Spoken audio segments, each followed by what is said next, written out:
Network. Give a round of applause for our media sponsor, please. And of course, we shall be sharing the link, and you can share it on your Facebook and to all YouTube and all your partners. We are very proud to have you here. My name is Gloria Gift Nankunda, and on behalf of the African Descent Ontario, I officially welcome you to today's History in the Making. It is the first African Annual Summit, and we hope that you're going to come back next year. Deal? I didn't hear that. Deal? Yes, you are most welcome, ladies and gentlemen. Without further ado, I'm going to request all of us to do stand up and we sing the national anthem. We shall have it in English and we shall have it in French. You are most welcome. Thank you very much. Time to test if you know your national anthem. Simona, please join me. Oh, Canada. Yes, please. Lindsay, do you want to come lead us in the English version as well? Hey, I'm putting the youth to work. We have Dominion Church International Youth with us today.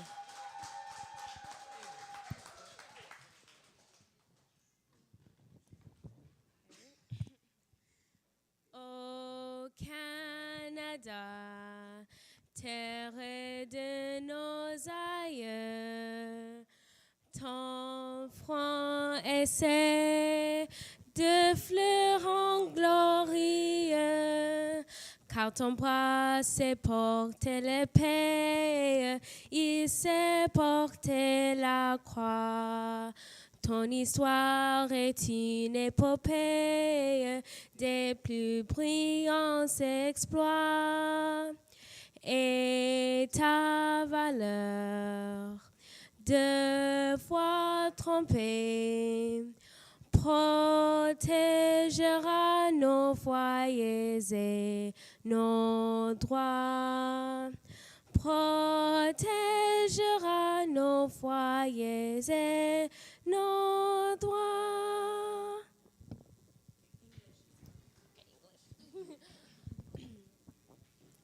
Oh Canada, our home and native land, through patriot love, in all thy sons command, with glowing hearts we see thee rise, our true north strong and free.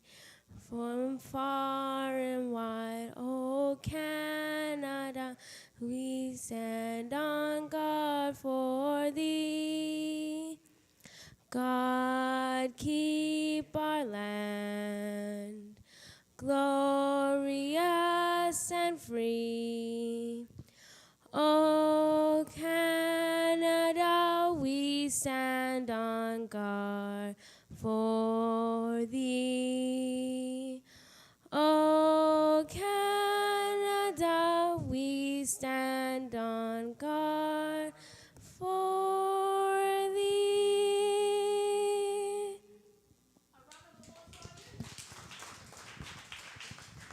Thank you, Simona, and thank you, Christian. Here we go.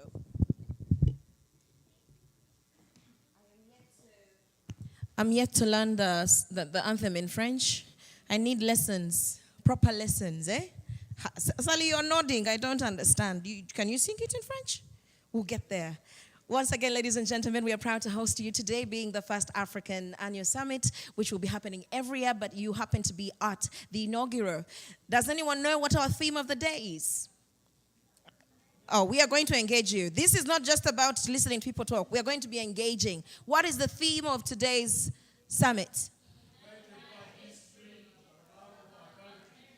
Now, that is African Descent Ontario. What is the theme of today's summit?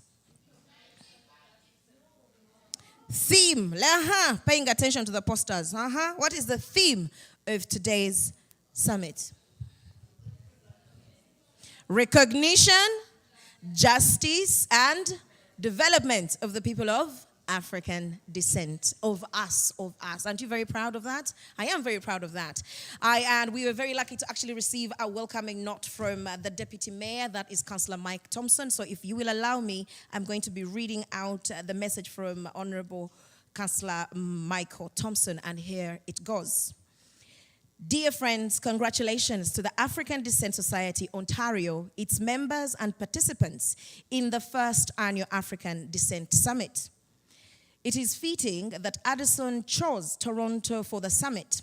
Our city's motto is diversity is strength.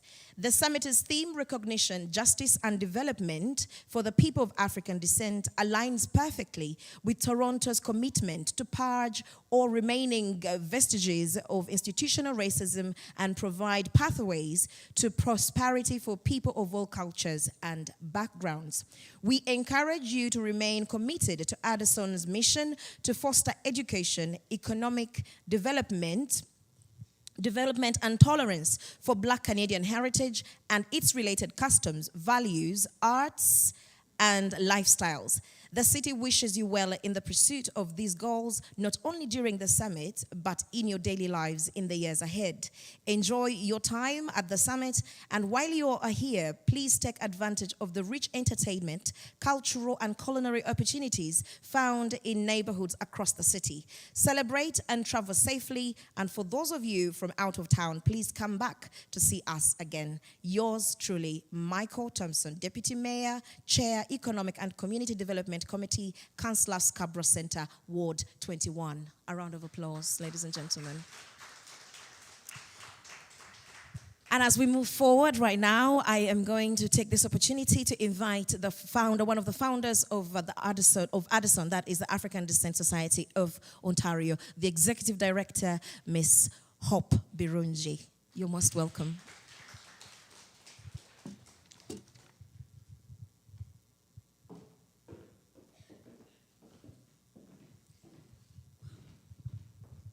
Thank you very much, Gloria. I'm so glad and proud to host a big team today. We're expecting more people to join us. African Descent, as she shared, is an organization for and by people of African descent in Ontario. We started way back in 2014 in British Columbia. And here in Toronto, Ontario, we started this initiative in 2021. Here with me is 30, you can be here, in 30 years. And I'm so glad to our panelists, a big team that accepted to come and share through our theme, which is just recognition, justice, and development. We'll be hearing a lot from them, but a brief overview about African descent and what we do. Our focus is mainly to share through art, culture, but the main mission of this is to help and support people of African descent in Ontario to see how do we support each other. How have you managed through? Because most of us have been immigrants. There are those who were born here, like we can see the Dominion Church team, but most of the people of African descent came here as immigrants. There's a lot of challenges. There's a lot that we go through. Sometimes we're not guided well, but as African Descent Ontario, we come up with how do we share, how do we support each other through experiences. We have expertises. We have people who come as doctors and they end up here maybe because they have not been supported. They end up on following different channels. So that's what we focus at as African Descent Ontario and as an organization. There's a lot that we've been doing in Ontario as far as supporting the refugees, those who have been here before, the newcomers, yes, and then one another. Today, as we come here, through our panelists, we'll be hearing from them individually what they have to share with us.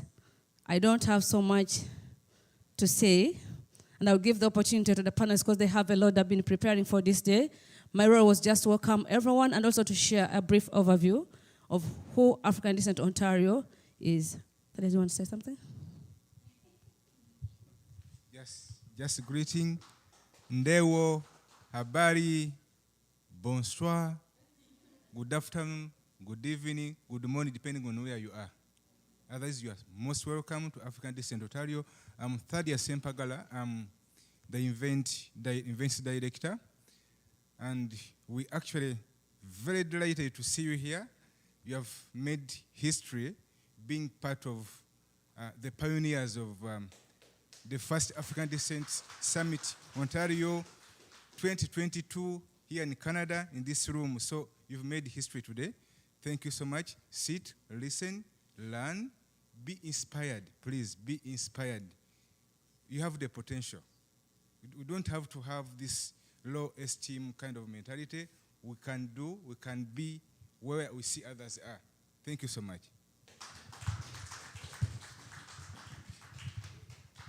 Please be what?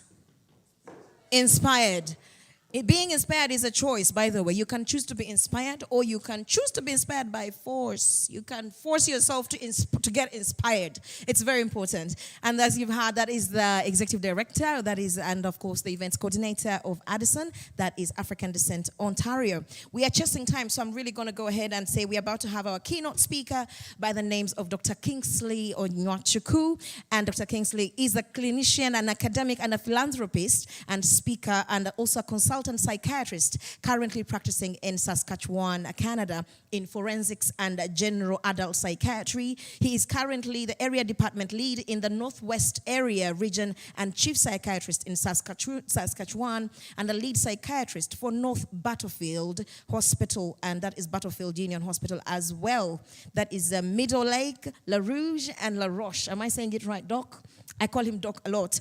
And for many years, he has also doubled periodically as the Director of Forensic Services at Saskatchewan Hospital. He is a pioneer and psychiatry lead of residency in training program that is in psychiatry, including family medicine residents in Northwest Saskatchewan. And over the years, he has served as an advisor on many what are they called? I'm losing my mind. As an advisory board member in 3 pharmaceutical companies. And in addition, he is the president and CEO and founder of Bless World Centers for Positive Social Change and in Bless World Foundation International. Ladies and gentlemen, please give a round of applause to our keynote speaker, Dr. Kingsley Onwachukwu. You are most welcome, sir.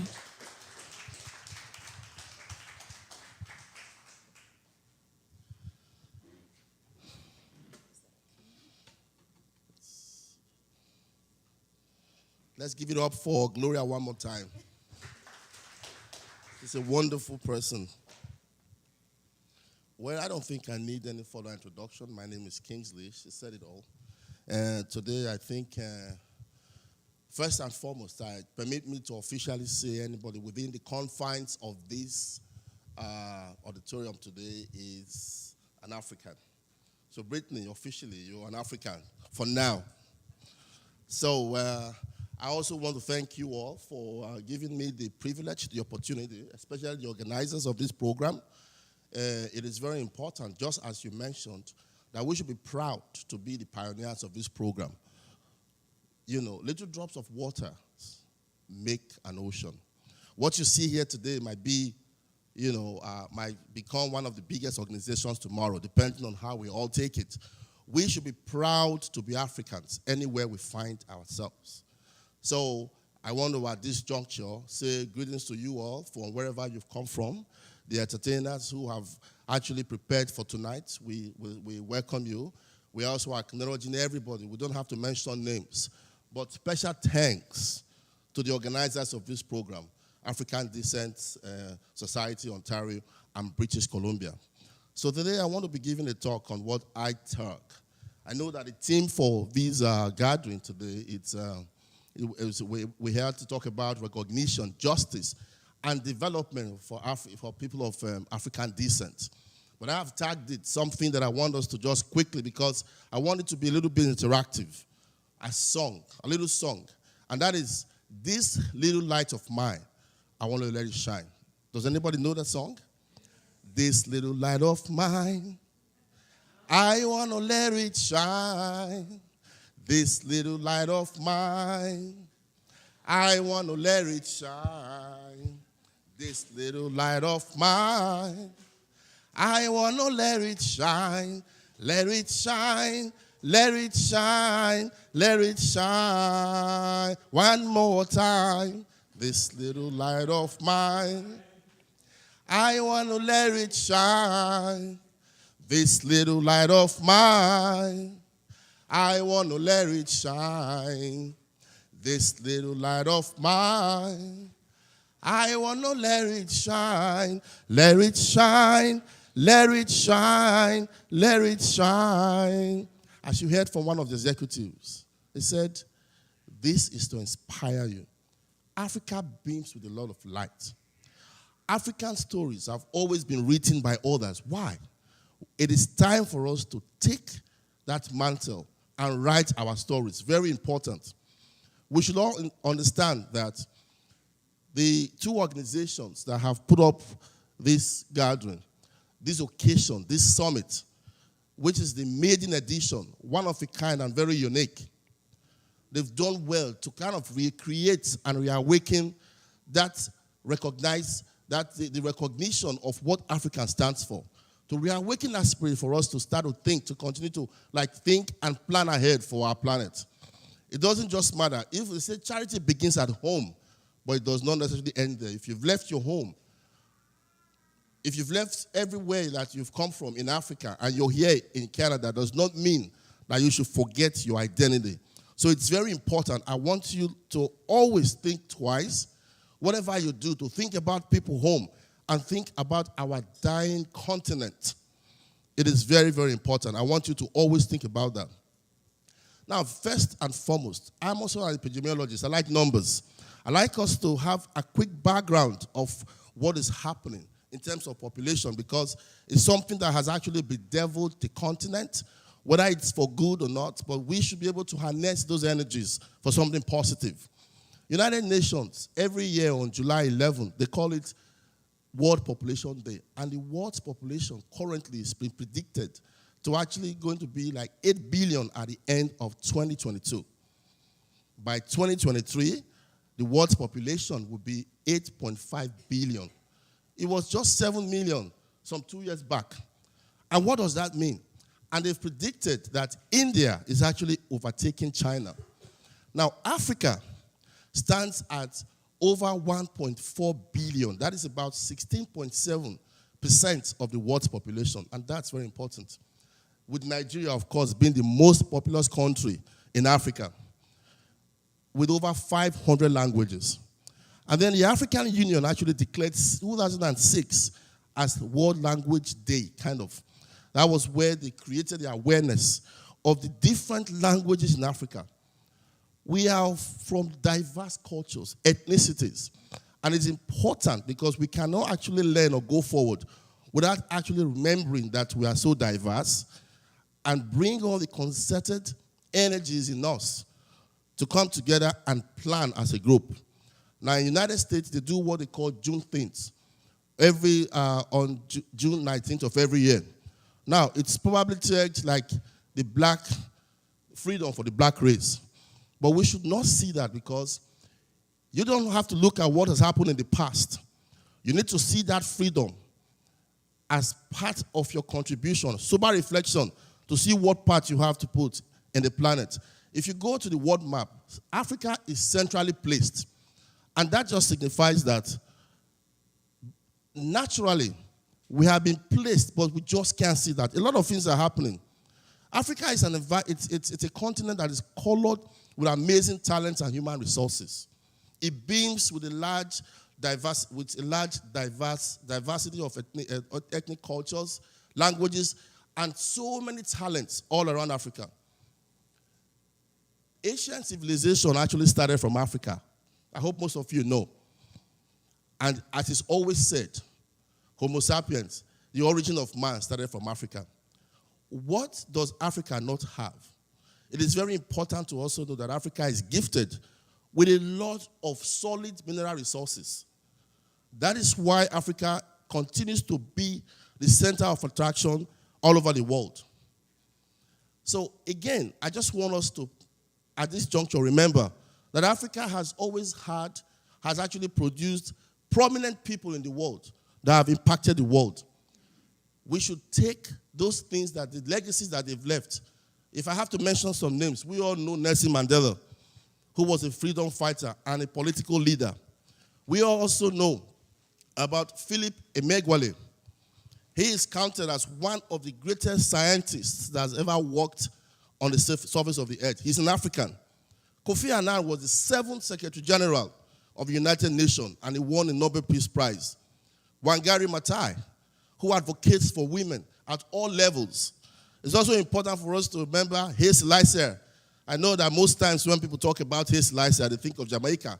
But he has always impacted lives in terms of education, trying to tell us that we should not limit the extent of knowledge we can get.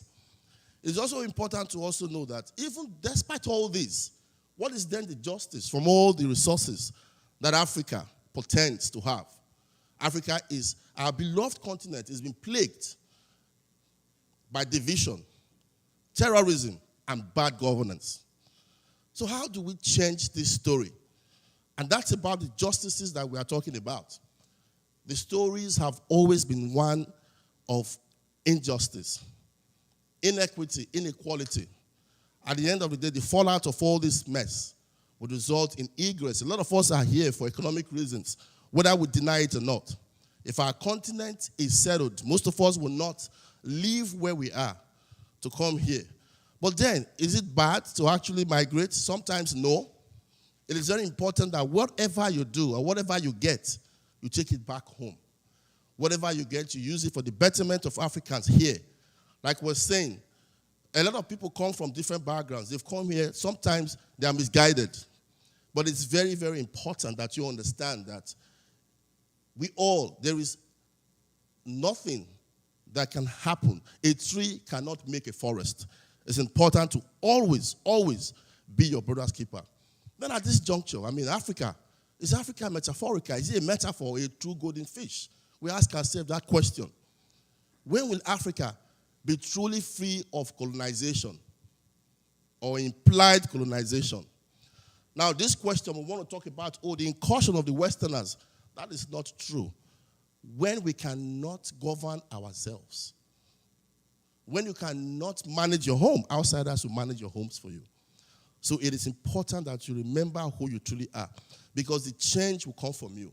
And it is not anything wrong to actually go into other places to learn. But you must go in there and collaborate and be very honest. When you have any discovery, it is very important that probably you do what they call the theory of the practical, so that generations after you can actually take cues from that. Now, talking about who can learn, who can help Africa, who can actually bring about a genuine development of Africa. No foreigner can do that. It's going to be Africans themselves. We deceive ourselves sometimes to think that we get all the helps in the world. We cannot get those help that will be enough to change, to turn things positively for you. That change would have to come from you. Now, the Africa we want is the Africa that will be governed by African unity. The change will be brought about by African unity. And the African Union actually came up and had agenda for 2063. And that agenda was actually to bring about so many things that the world has always talked about. And it's all about equity, addressing inequity and inequality, education for women as well, to fight poverty, to try and reduce unemployment. So the same things that they talk about all the time. But does it work that way? When you make noise, you want to back it up with action. So it is very important that we learn from our past leaders and learn for how to bring these things forward. Now, another organization that actually stands out, because when you talk about World Health Organization, when you talk about the CDC, the Centers for Disease Control, they are a little bit more skewed towards the Westerners. But the United Nations, it's that organization that represents the world globally and also specifically addresses specific continents. They came up in 2015 with what we call Sustainable Developmental Goals. And these are genuine goals that have actually aligned with the goals of African Union. So those goals, again, are not different from what I mentioned earlier on, and which are to address education continues to be a problem. In Africa, we need to address it. Gender inequality continues to be a problem in Africa. We need to address it. Poverty is something that we cannot talk about. The extent, the gravity, the enormity of poverty in Africa, it's something. Somebody has to be full before they look ahead. So it's very important to address those things. There are so many of them. There's about 17 of them. So we can address that, going forward. But I just want to say something here very important. The world changed a little bit 2 years ago in 2019, specifically, or just a little more than 2019. When we had a pandemic, it changed the world for good. The pandemic essentially redefined the world. In the past, when you hear diseases, outbreaks, a lot of those outbreaks were around Africa. And there would not be anything to go in there and address those things. But COVID-19 came.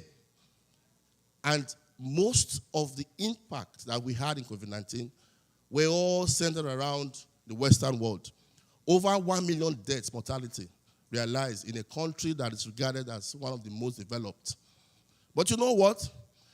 It still boils down to the same fact that some of all those things, the deaths, the mortality that we recorded, were actually amongst those who suffered more from problems with disparity in healthcare. So those who were buoyant still did not suffer because they had to pay for all those things.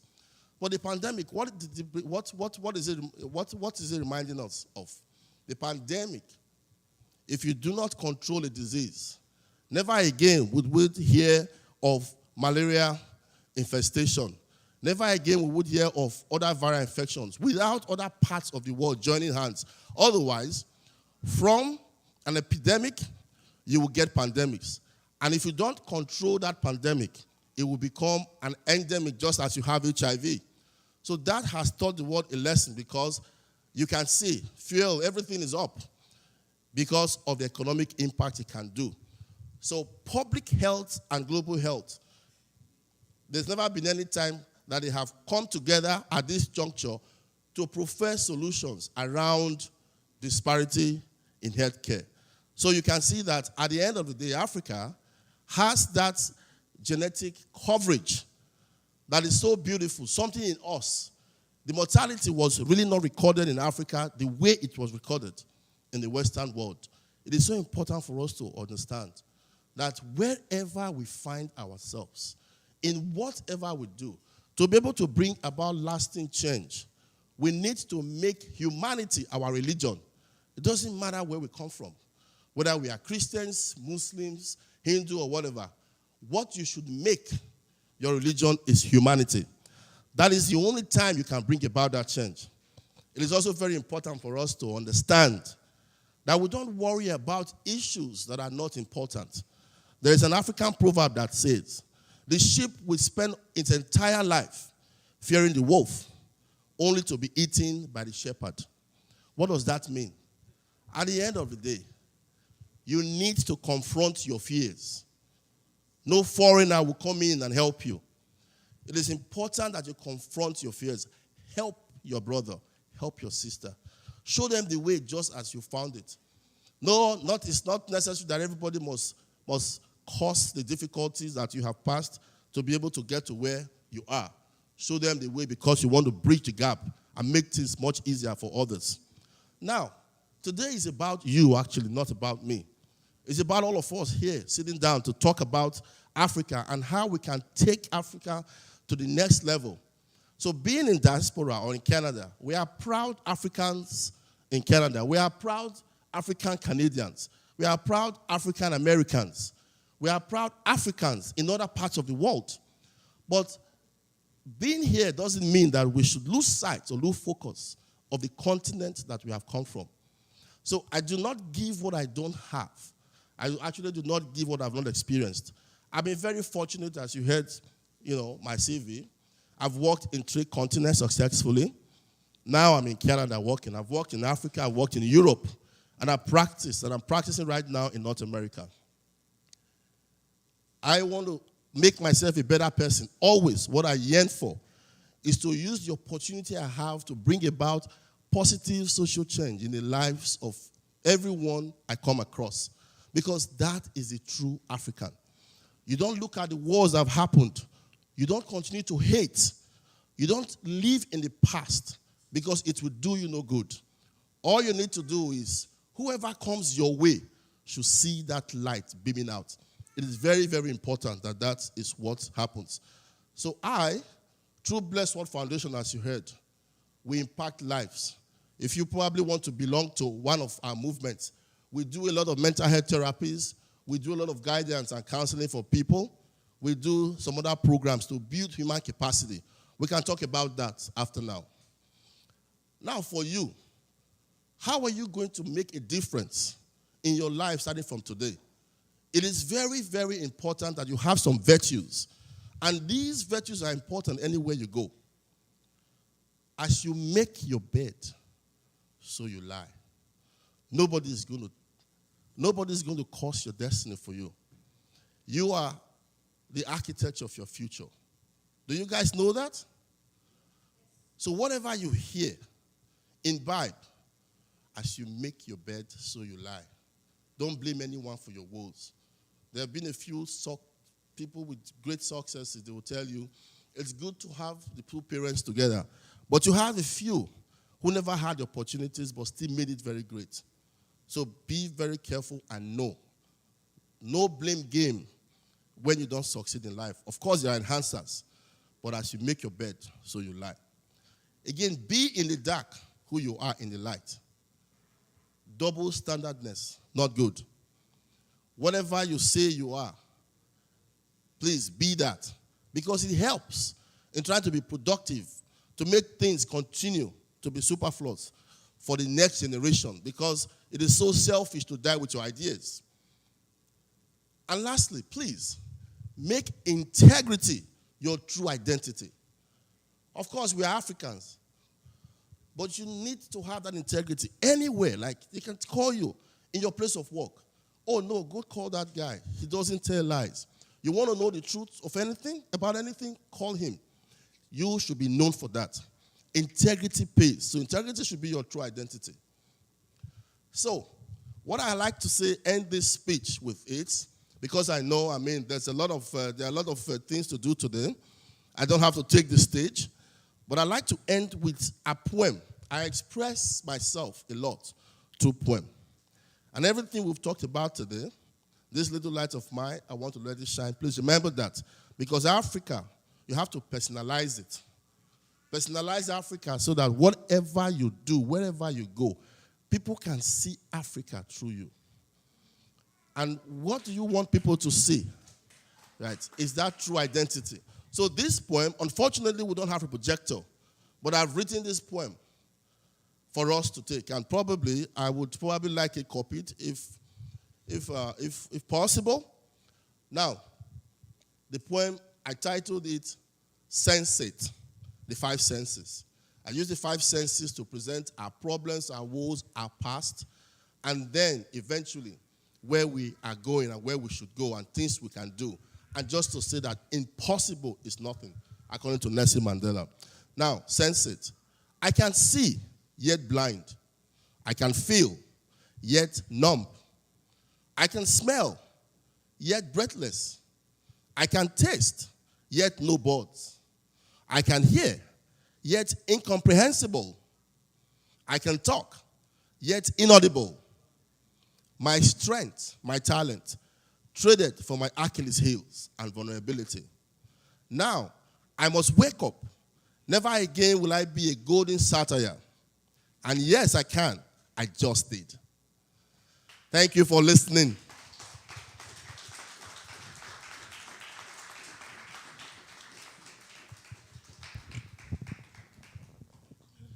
I learned something, and there's a line that you said, Doctor, at you lay your bed. As you lay your bed, so you will.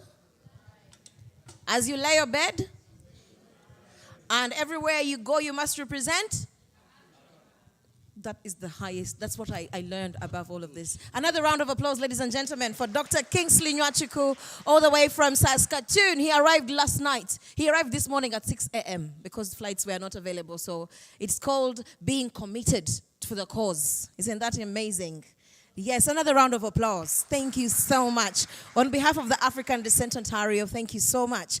We are going to take just a little bit of a second. I'm going to invite my co-host who's going to be helping me in the Q&A section, Mr. Henry Sully. Please, as we stand up and we acknowledge the land that we are on. Thank you so much. Thank you so much, Gloria, and welcome everyone. My name is Henry Sully, and of course, this is the African Descent of Ontario. Congratulations to the organizers of the first African Descent Summit. I am excited to be here, but before we proceed, I would like to take this opportunity to acknowledge the land that we are meeting on. So we wish to acknowledge this land on which the African Descent Ontario is meeting today. For thousands of years, it has been the traditional land of the Huron-Wendat, the Seneca, and the Mississaugas of the Credit. Today, this meeting place is still home to many indigenous people from across the Turtle Island, and we are grateful to have the opportunity to meet in the inaugural African Descent Summit on this land. Thank you so much, Gloria, and welcome everyone. Thank you so much, Henry. He will be joining us later. Now, before we start on the panel is about to start the discussion. However, we have the youth.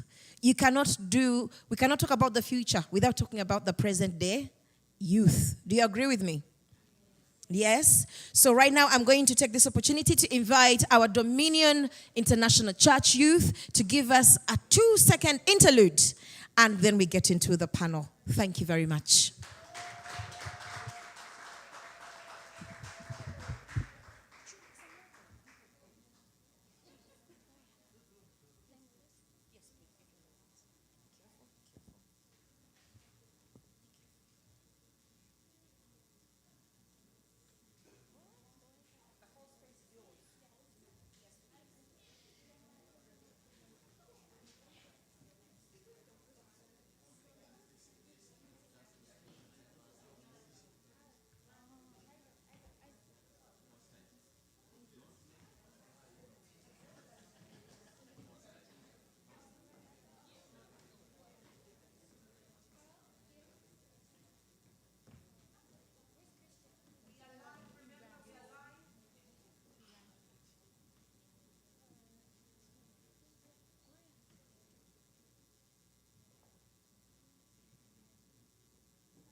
MM1.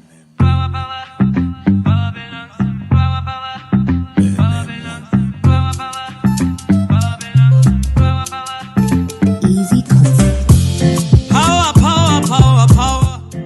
All the power belongs to Jesus. Power, power, power, power. All the power belongs to Jesus. Therefore, no sin, no get level. All the power belongs to Jesus. Therefore, no sin, no get level. All the power belongs to Jesus. You already know. You already know. You know, say the God I serve is a biggie, biggie, biggie God. Oh. The God I serve is a biggie, biggie, biggie God. Oh. You know, say the God I serve is a mighty, mighty God. Oh. The God I serve is a mighty, mighty God. Oh.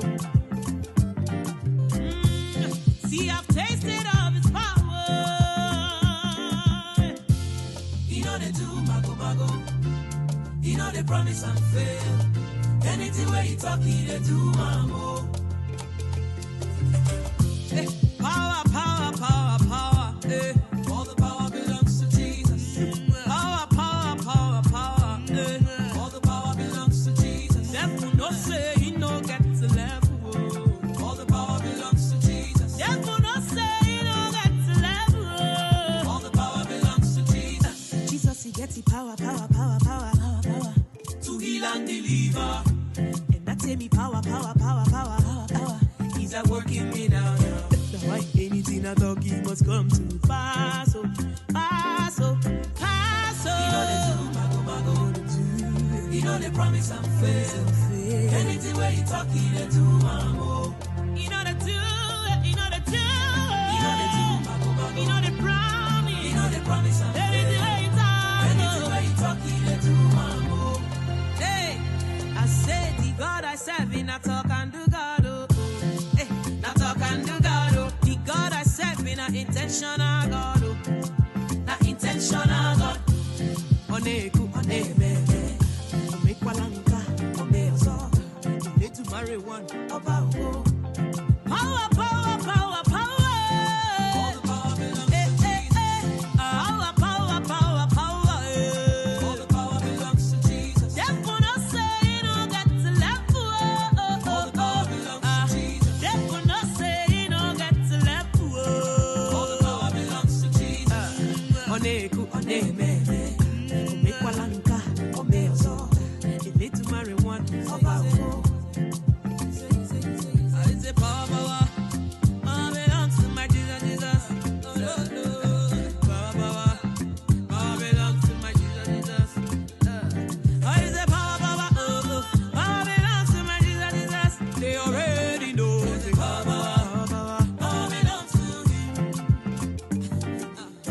Shake up, look up, shake up, look up.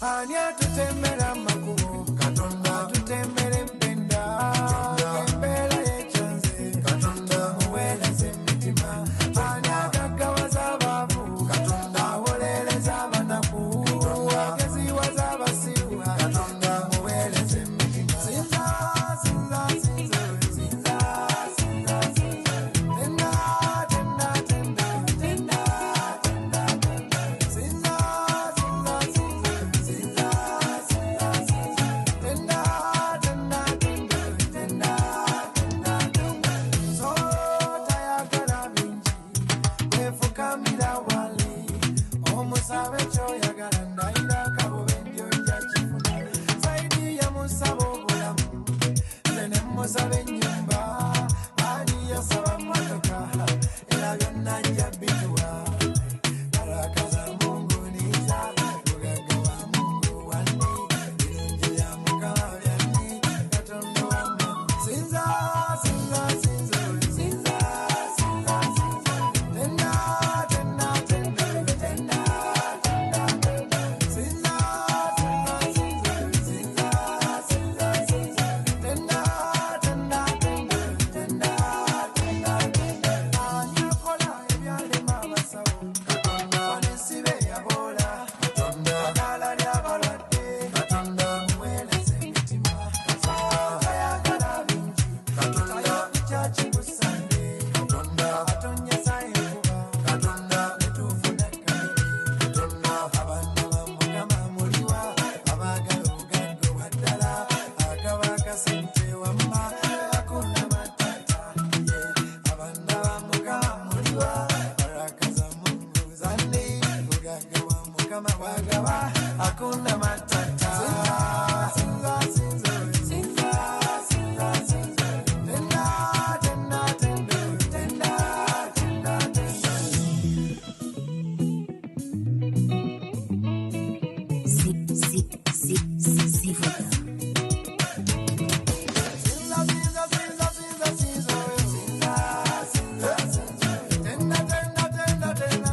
kuvuga.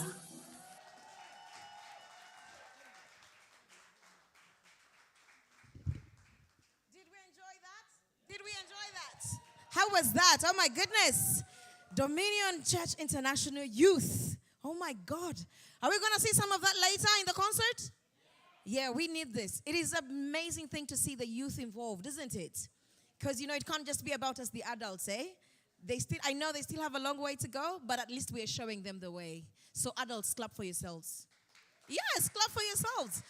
Once again, Dominion International Church, you thank you so much for being a part of the African Descent Summit, the first of its kind. So you've technically made history. I learned something from Rita yesterday at the press conference. She said, may I borrow a leaf from Mr. Martin Luther King?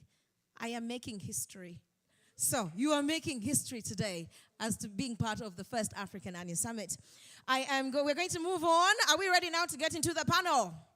Yes, we are ready. Our next presenter panelist, the one and only Miss Dr. Apondi Judith Odhiambo, representing Kenya. Any Kenyans here? I am going to ask my General Secretary help me with my... She represents Africa, but she's from Kenya. Yeah? I understand that. Well, Dr. Judith Apondi is... thank you. Just pull it down a little bit. I'm very tall, as you can tell. Thank you. Yes, Dr. Judith Apondi is a community engaged and global health scholar. She brings years of experience embedded in applied research, public service, policy, and community environments to advance equity and social justice. She holds a PhD in public health from Dalla Lana School of Public Health. She's been at University of Toronto. She also has a Master's of Law, specializing in health law, from Osgoode Hall School, and a Master's in Science, specializing in organizational psychology and sociology and communication from the University of Nairobi, Kenya.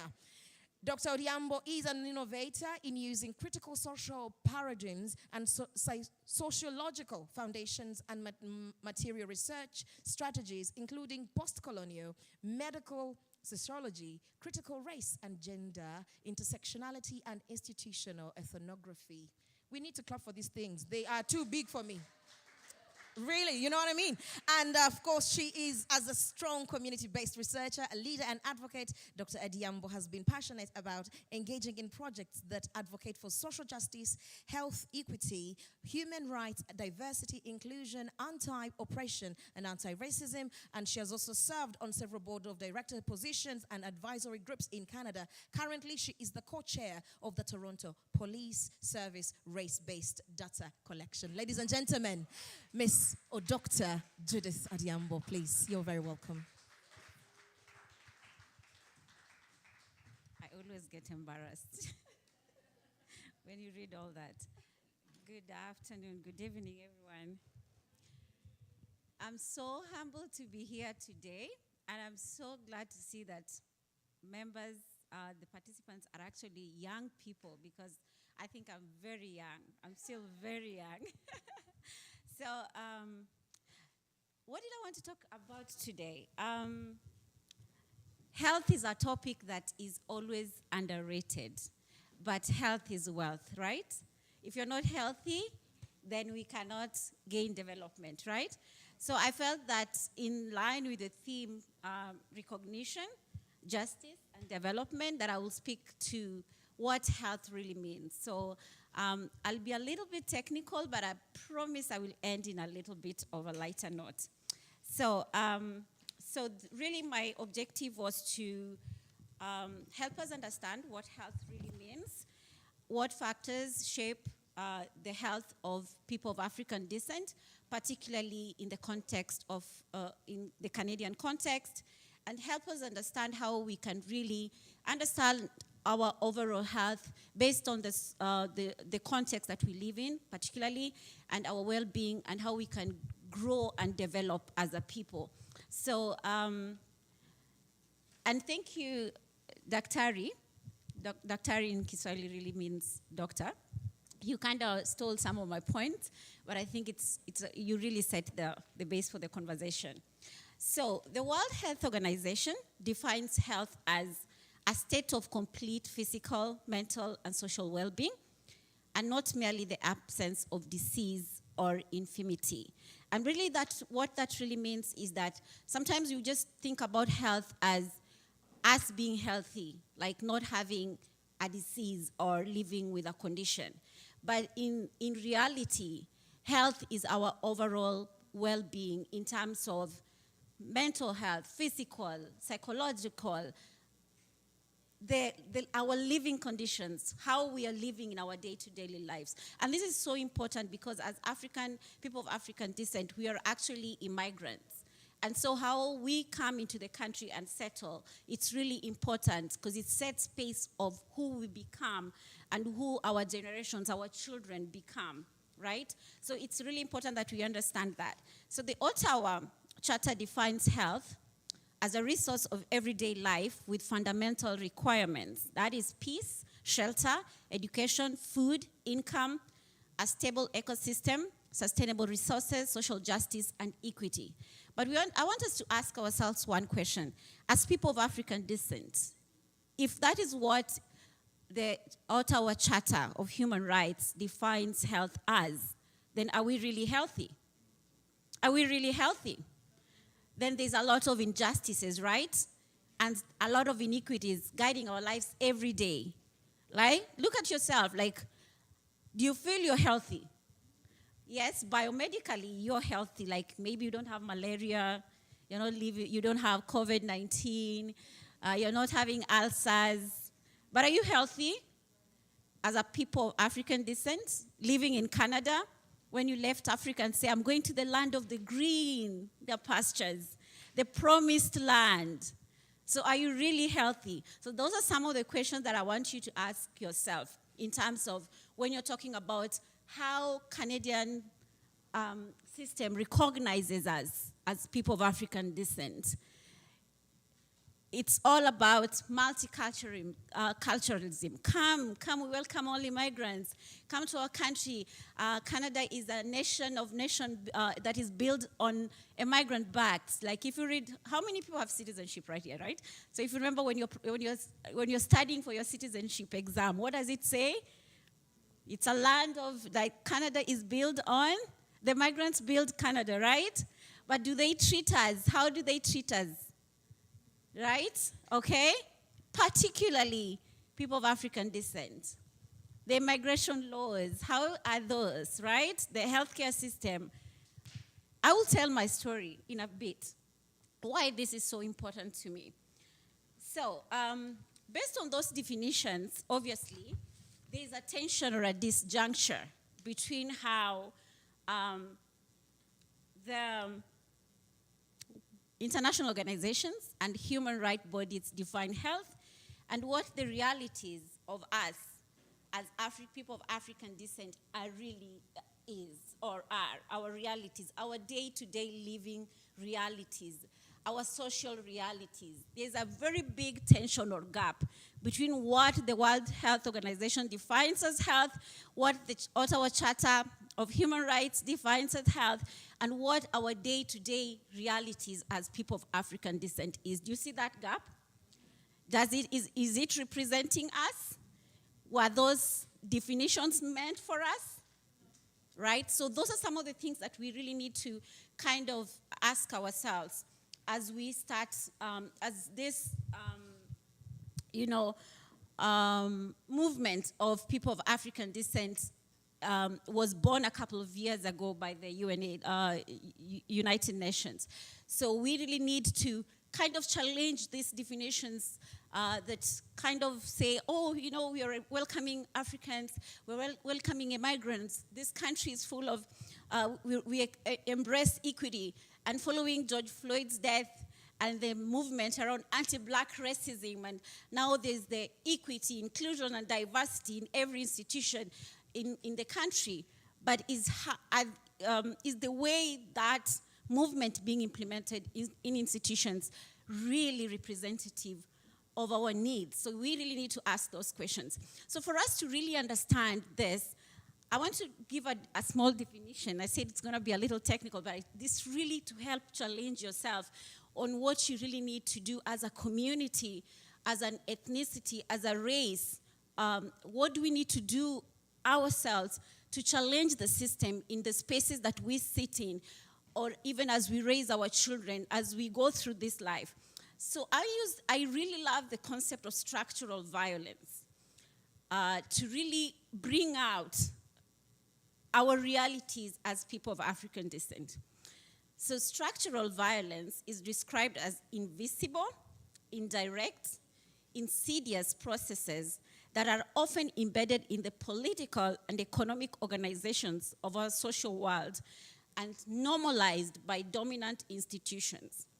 And these processes are violent because they cause harm to us.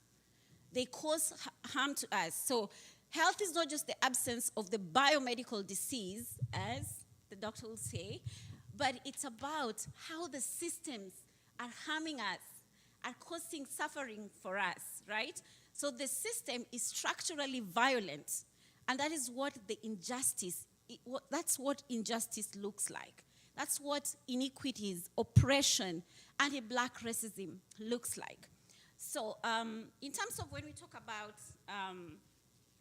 anti-black racism, so when you want to, when we are advocating for anti-black racism, we really need to look at it from a structural violence concept. It's anti-black racism is a form of structural violence, right? Because it's the systemic and the structural racism that is embedded in the Canadian society has historically been perpetuated by the history of slavery, immigration, colonialism. And this anti-black racism continues to be manifested through policies, institutional practices, laws, programs that are developed not for us. They're developed in the country, but they're not for us. They're not for our blackness. They're not for our Africanness, because they're not culturally relevant. They're not safe. They're not responsive. They don't serve our needs, right? So anti-black racism is really woven in the fabric of social, economic, political systems, healthcare, education, everything, really. And so just to give you examples of how structural violence or how these systems are really structurally violent for African or people of African descent is, look at how the unjust, exclusionary, and oppressive laws, policies, and institutional practices shape our lives. I don't know, me, I came to this country as an immigrant, I had a very precarious immigration status. And that's really, precariousness was because of how laws are developed, immigration laws are developed to exclude Africans. So they are not really straightforward if you compare how the immigration laws look like for people coming from Europe or people coming from the Middle East and people coming to Canada from Africa. Realize that those laws exclude us completely. Because when you look at the skilled workers program, not everybody who wants to come to Canada can be able to meet that benchmark that is set, right? So how do you end up coming to Canada? You get a visitor's visa, right? And then once you land here, you apply for refugee. Am I lying? Right? And I'm not saying you tell me what your status or how you came to Canada, but how long did it take you to settle? Almost 5 years, right? So you are always catching up. You are always catching up. You know, you have to come and another thing is our African education is not even recognized fully. So by the time you come here, you have to, you have to do some bridging. You read my CV. I don't wish to be a professional student. I am literally a professional student. Why do I have 4 degrees? I don't need it. But the truth is, if I'm going for an interview with a Caucasian, a white person, and I'm here black, okay, the white person has a master's, and I'm also having a master's. White privilege will give the man the job. So I have to kind of have a backup. So I have to catch up. I have to have 4 degrees so that when you give the white person a job, I'll ask you, why are you giving him a job and not me? He has 1 master's, I have 4. You understand? So, so you're always playing catch up. So these things really, that is an injustice because that is years of my life being a professional student. I have not even started earning money. I don't even have a house.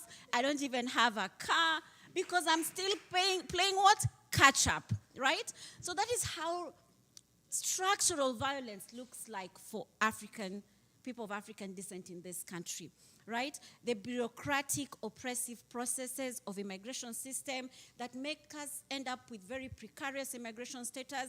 You have to come in and apply for refugee. Then you have to wait a couple of years to be protected refugee. Then you have to wait for a couple of years to become permanent residents. Then you have to also go through this exam to become a citizen. And then you want to buy a house and you are black and you can't be given a house because they're not sure you can be able to pay mortgage. All those kind of things. The long wait times, delayed family reunification, right? How many people have lived here for years? They have not seen their husbands, wives, children, because the system is still waiting. That is what health looks like, right? Because it impacts your mental health. And of course, Daktari had already talked about the inequitable access to social determinants of health, which really means social determinants of health are actually structural and social determinants of health, which really means housing, education, immigration status, right? Employment, poverty, all these kind of things. And the staggered settlement and integration into the system. The programs that were set up to really help us be integrated into the Canadian context are not safe. They are not culturally responsive, right? I remember talking to a family that the husband, they came here as a family, a husband and a wife and children. And so because even of the shelter system, the husband is living in another shelter and the wife and the children are living in another shelter. All those kind of things are really not are unhealthy for us because that's not how that's not cultural to us. And we all know about how many people of African descent are in incarceration and detention through immigration or through policing, right? So all those are structural violence kind of things that I wanted us to talk about. And so even the child welfare system, when you look at the child welfare system, a study just recently came out that despite representing 7% of the child population in Ontario, despite us, people of African descent, just representing 7% of the Ontario population, black children represent 14% of the children exposed to the child welfare system, right? What do I mean?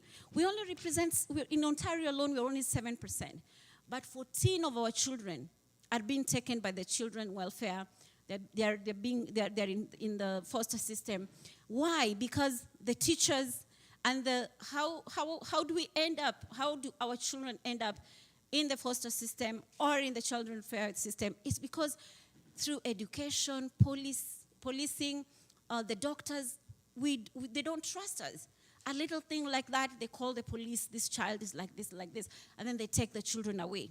So that is what really injustice. I really wanted to talk about the injustices so that we understand when we are talking about recognition, justice, and development. What does it really look like in the context of people of African descent? Policing and criminal justice and exposure to the criminal justice system. People of African descent, believe it or not, we are overrepresented in the criminal justice system through racial profiling, policing. 7.3% of the prison population, while we represent only, people of African descent, and not just Africa, but we're talking about the black communities plus Caribbean, etc. We only represent 3.5% of the greater population in Canada, but we are 7.3% of the prison population. 3.5% of the Canadian population. That is what people of African, that's the number of people, right? But in the prison system, we are 7.3%. Why do we end there? Of course, we're talking about anti-black racism that is embedded or woven in every system. We're talking about education, everywhere, the police system, right? Recently, like I said, I'm the co-chair of the Toronto Police Race-Based Data Collection Advisory Panel.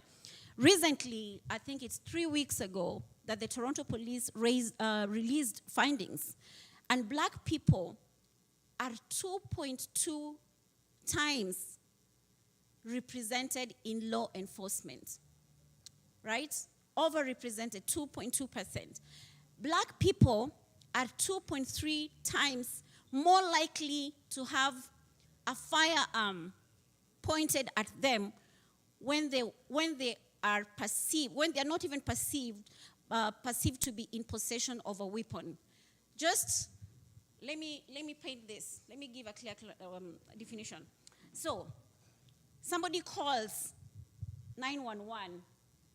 So this incident is happening, and 911 has to give a description of this, what is happening, the interactions. It's like, there's this, something is happening in the mall, it's involving a black man, come. The police does not know that this man has a firearm or not, but just by the fact that the 911, when they were contacting, when they're dispatching the police, has mentioned a black man, the police will come with the firearm pointed. That is not happening with the white population. So that is what we are going through as people of African descent. So I will finalize this by saying, asking yourself, how can we use the understanding of health and structural violence to promote and advance health and development among people of African descent? That's a challenge to you. I don't have the answers, but that is how I'm asking you, having understood what really health is. Because we cannot talk about development if we are experiencing all these injustices, right? So what does that really mean? What can we do? And I want to finalize by my personal story. I started by saying that I feel very shy when my CV or the work that I've done in Canada is read, because sometimes I'm like, did I borrow that? That is not me. Why? I have only been in this country for 8 years. I came here in 2014, so I want to finish with my story, because I think this part of my story is important for the young people. So I came here in 2014 as a single mother. I was heavily pregnant. Don't ask me how I got here, I'll just say this. But that day I was a Muslim. When I got into the plane, I was 8.5 months pregnant, I remember. And I had this huge dera, dera, the free clothes for Africans. I hid my pregnancy. I came into the country. But it was really, I knew it was risky, and I knew I was not going to be allowed in the plane, so I had to do what I had to do to come. But the picture that I had of Canada was the lands of greener pastures, the land of honey, milk and honey. Everything was just going to be so smooth. I had my journey well planned, believe it. I had it well planned. And when I arrived here, I remember I had not seen a doctor or a gynae for 3 months. And the first thing I really needed so badly was to see a doctor. And I had insurance. Because I said I had planned my journey very well. I had my insurance. But I couldn't see a doctor because of how the system is organized. You have to call. You have to, first of all, look for a doctor by yourself. I'm like, this is not like Nairobi where I just walk into a clinic, wait, see a doctor, and tell my story, then walk home with a prescription. No, you have to call. So I started making calls. And every doctor I called, waiting list. They're not taking new patients. Then I went to, somebody told me, you know what? There's a community health center downtown that accepts people with, new migrants and black people. You go there, you'll get service. I stayed at the reception. I was 8.5 months pregnant. I said my story. Then I waited.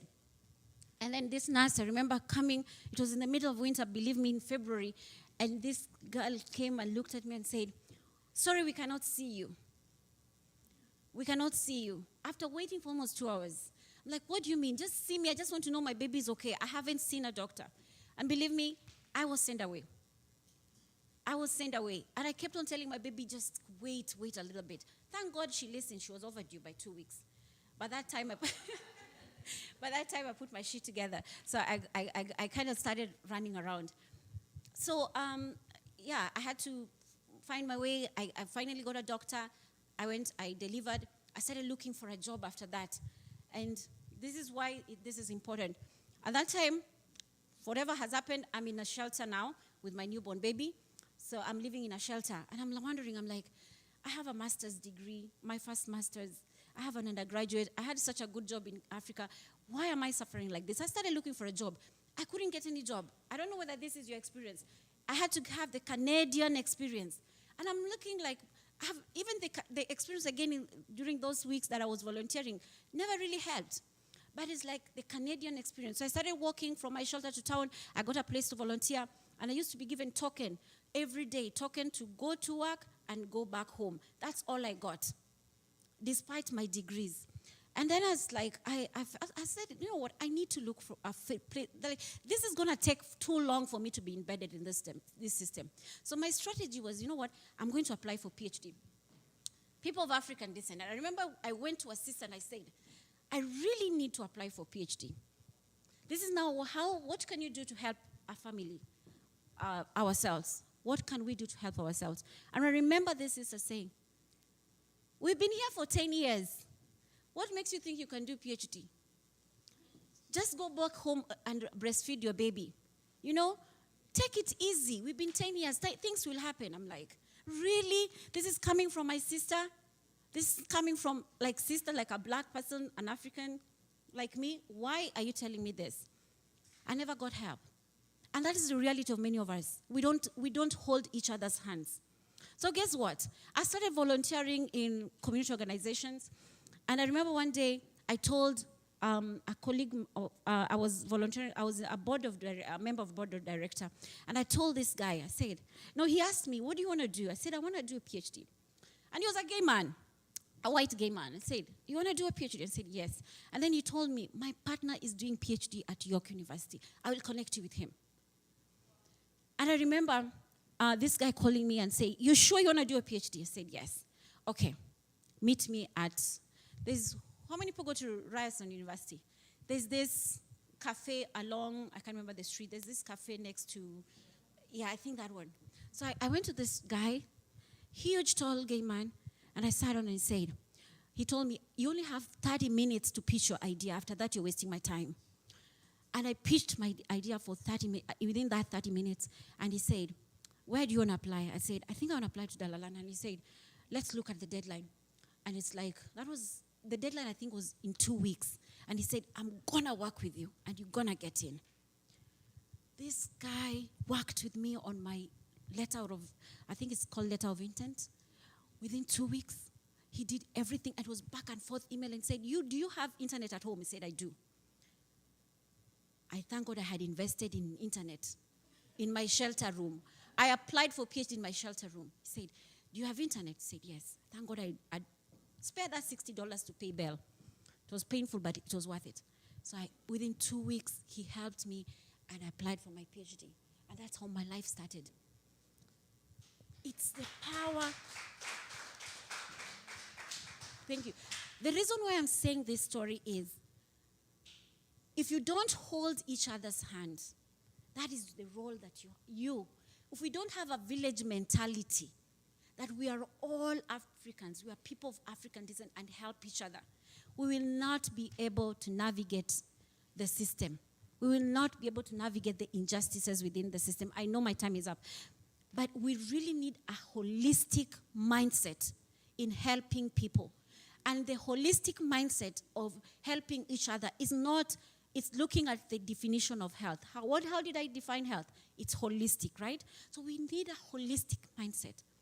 If somebody is struggling with employment, hold their hand. Tell them, this is what you need to do. There's a difference between a CV that we write in Africa and the resume in Canada. Let me help you write your resume. You need housing. Let me do this. You need to buy a house. We need a village, the Africanness that, let's not that die when we come into this country and we become so individualized that we forget what it means to be a community. That is all I can tell you. Secondly, have a sense of purpose. Money is sweet in this country. And I always tell immigrants, have a sense of purpose. Money is sweet in this country. I have friends who came here with degrees, and I'm not saying doing kazi ya mkono or the hand jobs, the factory work is bad.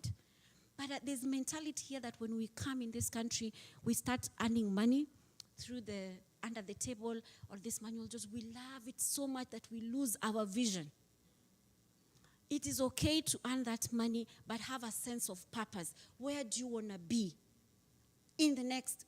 I remember telling my daughter when we were living in the shelter, and then we moved into a small transitional housing, and she's asking questions. Mama, why don't you do this? Why don't we have a car? I told her, give me 5 years. I said, why are we in this house? I said, give me 5 years. We are not doing this because mommy is doing ABCD, and you're going to get there.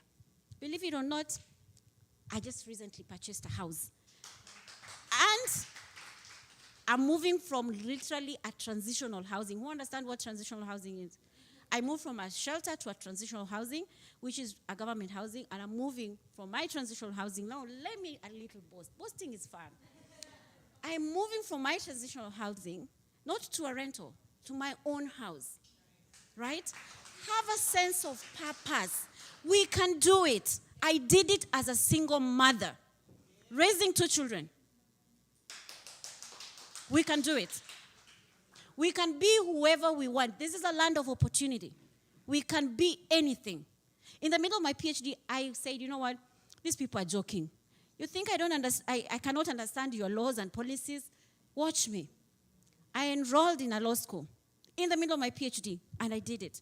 Now I can sit at tables and challenge and say, this is what the policy says, but this is what our lives looks like.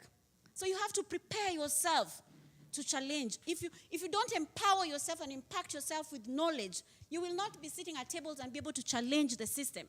That is the truth. You have to empower yourself. So, and then he talked about double standards and integrity. That is what I work with every day. I said, no matter my sufferings, Father Jesus, I am not selling my soul. So what I mean, I do not sell my soul. When I believe in something, I will not sell my soul to get it for my own benefit. If I know this is important for my community, fire me.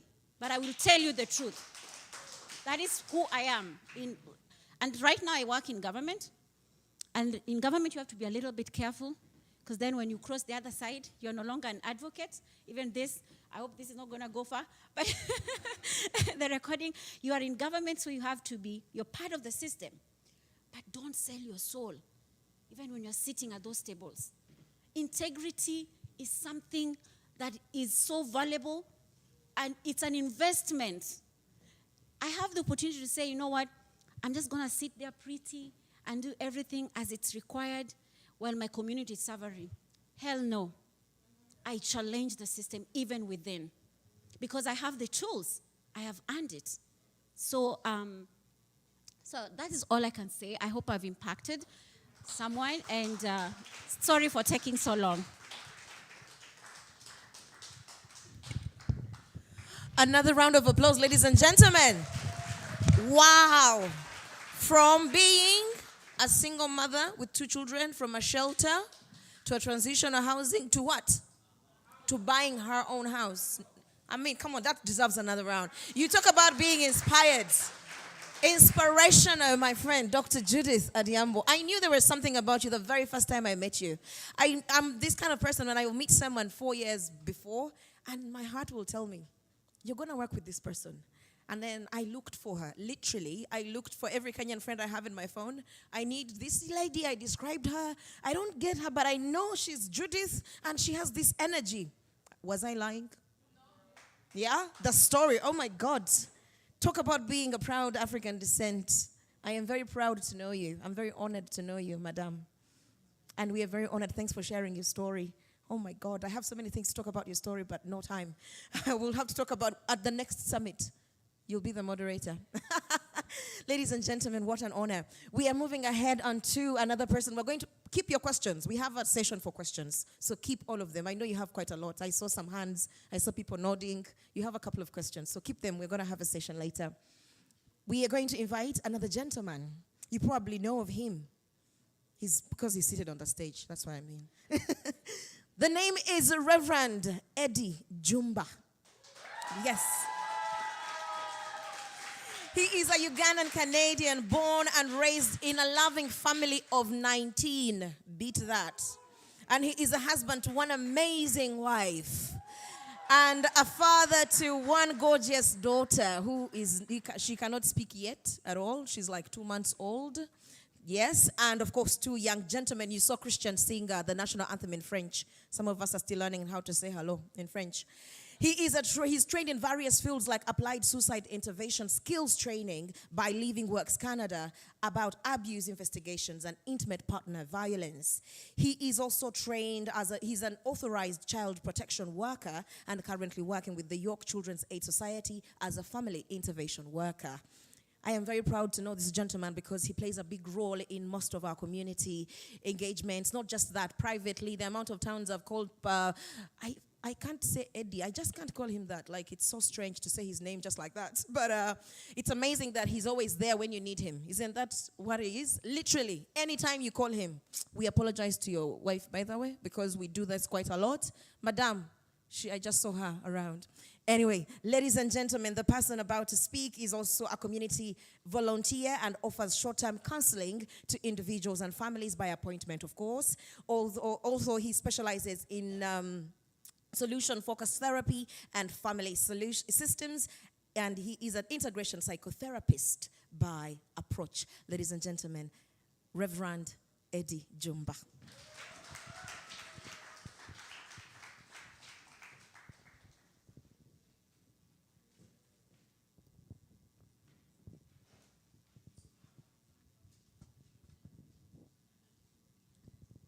Thank you, Gloria Gift Nankunda Chihanda, my dear daughter. She's one of my many daughters. Welcome to tonight's very special packed event. I want to take a very sincere moment to say thank you to the people that have spoken before me. I feel like I have so many things to say in a way of sharing my impact of what was shared here, but I'll do my best to restrain myself. I want to confess to you that I am one of those people. I am still an authorized child protection worker, even though I have now crossed from that side. So now I can speak freely because it won't go anywhere. If it goes, I was speaking as just as a concerned citizen, right, Pastor Peace? Yeah, not as an authorized child protection, but I am. And it is true. I want to illustrate something my sister said. If you have 100 people here, and 14, I think, I want to quote so it's called overrepresentation. It is true that people of African descent, black people, indigenous people, they are overrepresented in the child welfare system. It is a true statement. You know, statistics don't lie unless, of course, the person gathering the data is corrupt, like in some places that I will even mention. But numbers don't lie. Numbers don't lie. So it is true that in the child welfare system, there are many people of color who shouldn't be there. And an honest child protection worker will not be ashamed to confess that. It is systemic. It has been here for a long time. There's a long history of that. Some of you might have heard of the 60s scoop. Many children were removed by force. And it was a system that was fostering that thing. But if I start on that, I will not stop. So what I'm going to do is to take a moment here and to introduce the subject that I'm speaking about tonight. I really can't go into that subject without saying thank you to the organizers of this. And I want to also commit that we as a church We will do our best within our limitations or within our abilities, within our horizons, to be a part of this in a way that adds value. Youth, when you were dancing here, my sister here, she was like, where is that church? So I want you to know that you have already impacted someone here, even if you don't dance again. So keep dancing, keep sharing your Christ by means of dancing. She said, I need to know where that church is. My kids are coming there. And you can picture what I did in that moment, because I don't miss those moments. I shared everything there is about Dominion Church. I say that to encourage you, the young people, because some of you, you wonder about what is the impact of this thing that we do. Does this really have impact? There's no question about that. So hopefully next time when you're dragging yourself from the bed to come and attend dance practice, remember that you impact people. Lindsay, Tendo, remember that you impact people in bigger ways than you probably can imagine. Oh, my timer. I'm supposed to set 10 minutes for me, and somebody's supposed to pray for me that I keep within 10 minutes. 10 minutes? Please do actually set 10 minutes. I know my weaknesses. Indeed, I do know my weaknesses. Oh, there's no slide, there's no PowerPoint. When I was contacted by one of the organizers, I took some time to read through what was shared in the email, and I have to say how much I was moved because of the content and the theme that was going. So they gave me a choice to choose where I am going to pay my focus, and I said I'll pay my focus on social justice. Now today, of course, I represent many things as I stand here, but for the most part, I'm going to speak as a pastor. I'm going to speak as a theologian. I'm going to speak in that regard. And what I'm talking about today is called liberation theology. And I want to motivate and challenge you, God, Bible-believing, faith-filled people. I want to challenge you to ask yourself the question, what have you done as a believer about the injustices that exist in the world? Now, the Bible says in the book of James, chapter 4, verse 14, that for the person who knows the right thing to do and they don't do it, it is sin for that person. James chapter 4, verse 17. And I hope no one takes offense, but if you do, that is okay. Indeed, scripture offends sometimes. But when you invite a pastor to speak and they say nothing about the Bible, you should be disappointed in that pastor. For real, you should be disappointed. But also we have an African proverb in Uganda that says, if you don't want the tail of the monkey to touch you or to tap you, don't dance where the monkeys are dancing from. Because the chances are high that bw'oba toyagala kachira ka nchima kakoneko teweetaba mazina ga nchima. Yes, so that is a Luganda version of that proverb. So bear with me. I don't need to apologize for that. It is true that one of the things that inspire me to even be, if I am anything, to be anything that Gloria just read here is my very firm belief that above me, beyond me, there's a creator, and that creator is really the reason for our being. And I'm not ashamed to repeat that anywhere, and I'm happy to have known him. I'm happy to have known Jesus. But now on that very note, I want to challenge you people, especially you who believe, that don't just admire Jesus. Sometimes we romanticize Jesus. Don't just admire him. Do the things he did. He's one of the liberation theologists that has ever lived.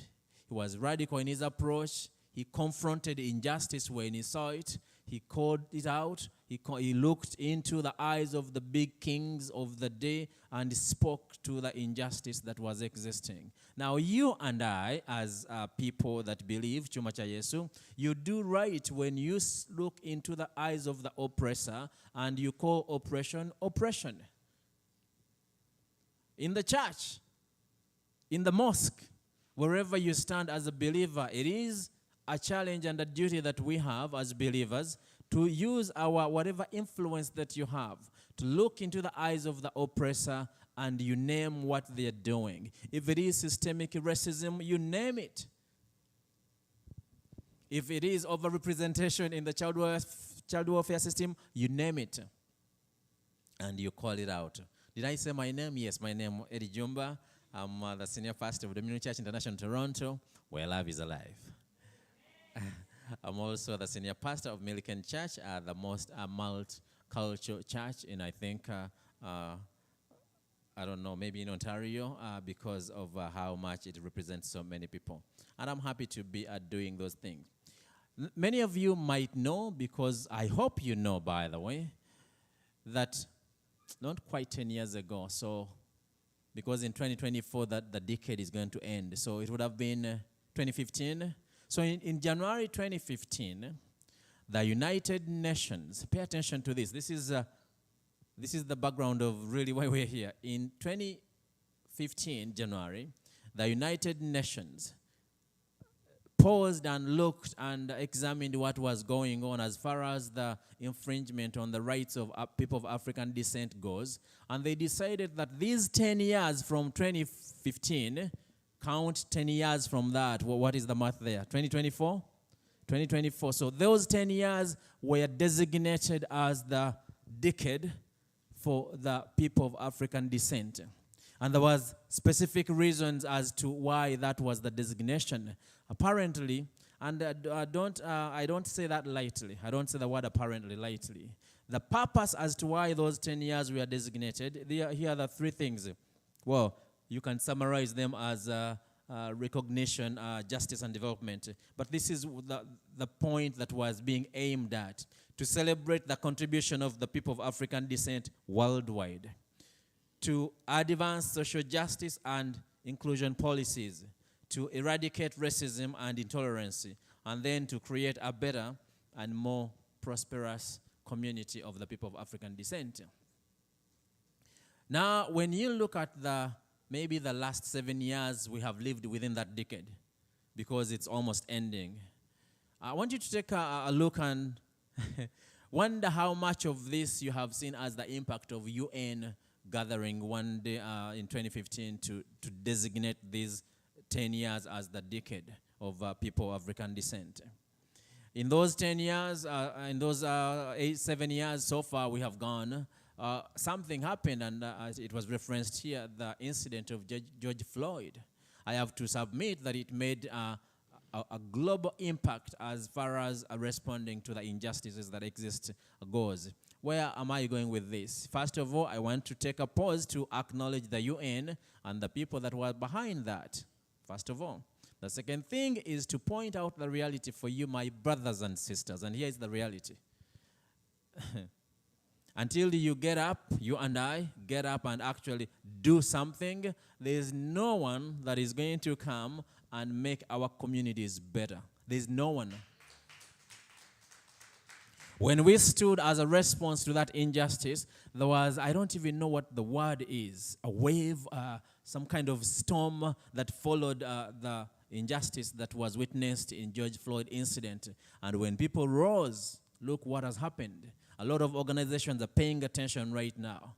Probably many of you, may I see by an honest hand, how many people actually knew that in January 2015, the UN sat and declared 10 years of as a decade of the people of African descent? May I see some hands who knew that?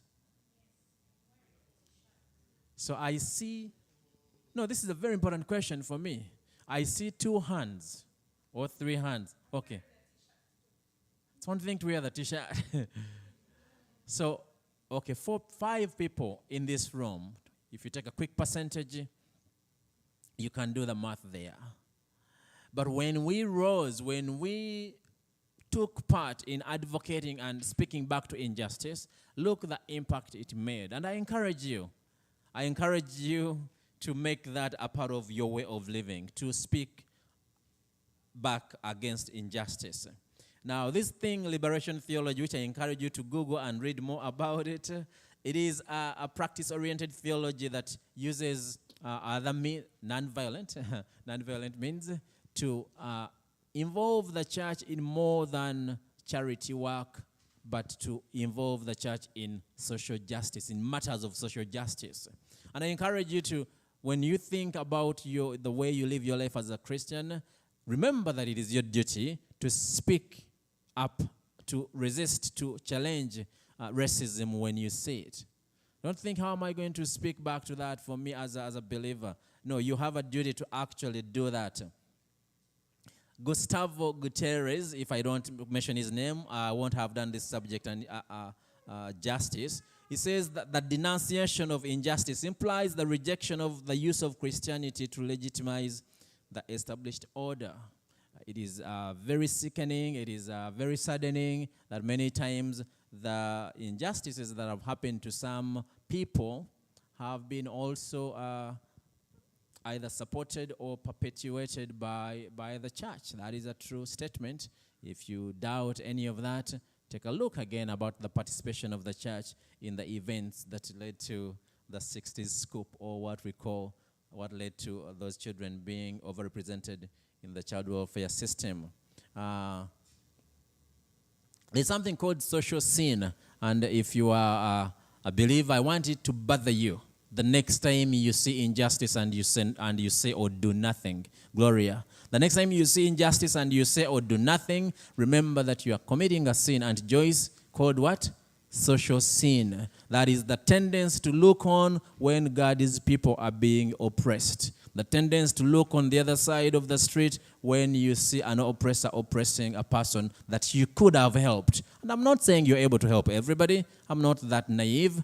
But the one you're able to help, if you disregard or if you underestimate your ability to make a difference, my friend, you are committing a sin called social sin. And I pray that you do whatever you can to refuse that. When we opened at the beginning, it was referenced, and I want to reference one more time, in 2015, I think as that designation was ending, the designation of these years as the decade of the people of African descent, as it was ending, the Secretary General said these words, and I want to maybe end with these words, because you're going to do your own reading about liberation theology. But as you do that, think of people like Reverend Dr. King. He's a classical liberation theologist. Think of people like Bishop Desmond Tutu. They use their influence to speak up against injustice. There are some things they might have done or said that I may not agree with, but in general, I admire that attitude of very similar to Jesus' attitude. When you see injustice, that is a place to speak. That is a place to respond. Think of people like, who else? Think of people like Jesus. How about that? Think of people like Jesus.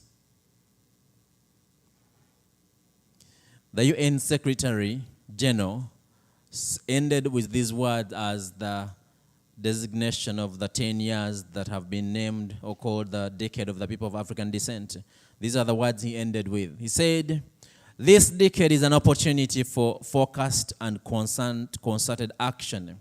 My hope is that a decade from now, the human rights situation of people of African descent worldwide would be vastly improved." These are the words that he ended with as they signed off and commissioned. By the way, just so you know, one of the people on that committee is one of the ministers in Uganda. I was quite moved to see that. I think it is Sam Kutesa. He was one of the people that were part of that very important committee as to designating these 10 years. But I want to emphasize, yes, it was designated, but guess who is going to do the work that is going to bring about a vast improvement? Guess who that person is? You got that right. You got that right. That is you. And my brother and my sister, the way you encouraged us here to stand with each other, to hold each other's hand, I pray to be people of integrity. My brother said, let integrity be your identity. That if it's coming from your mouth, people are going to trust it. If your brother is offering you some advice because you treasure him because of the reputation he has made for himself, you're going to trust the caution that he's giving you. But before you think about your brother, think about yourself. Live a life that is consistent with the things that we believe. Because African people, we have a lot of very strong communal values, if you may. The word Ubuntu is a word that I cannot leave the stage without saying. Ubuntu is an African principle that really reminds you and I, Mr. Sally, that I am because you are, and you are because I am. In other words, without you, I am really not anything, and without me, you are not anything. And as you let that ring in your mind, you will not find an excuse to be oppressive to your brother or to your sister. You young people, if you truly hold that principle to heart, you won't find, no matter what, you won't find an excuse or a justification to be mean to one another. Simona, you will never justify being mean. More so, or even more especially, as a Christian. My brother, that doctor that offered to keep my time, how am I doing with time? For a good cause. Okay. On this happy note of me keeping my time, remember these three things. You and I, these are the things that we are going to keep in mind. 3 steps to material, racial, and spiritual liberation. First thing is transformation of society. The poor and oppressed must be freed from political, social, and material oppression. That is something that we must consistently think about. Number 2, transformation of the self. We have already talked enough about that. And number 3, I would not be authentic if I don't end with this, is the transformation of our relationship with God. Because guess what? If your standards are that high that you don't want to offend God, in any of your relationship with people, you're going to be okay. You're going to be okay. And may God bless you as you hold each other's hand.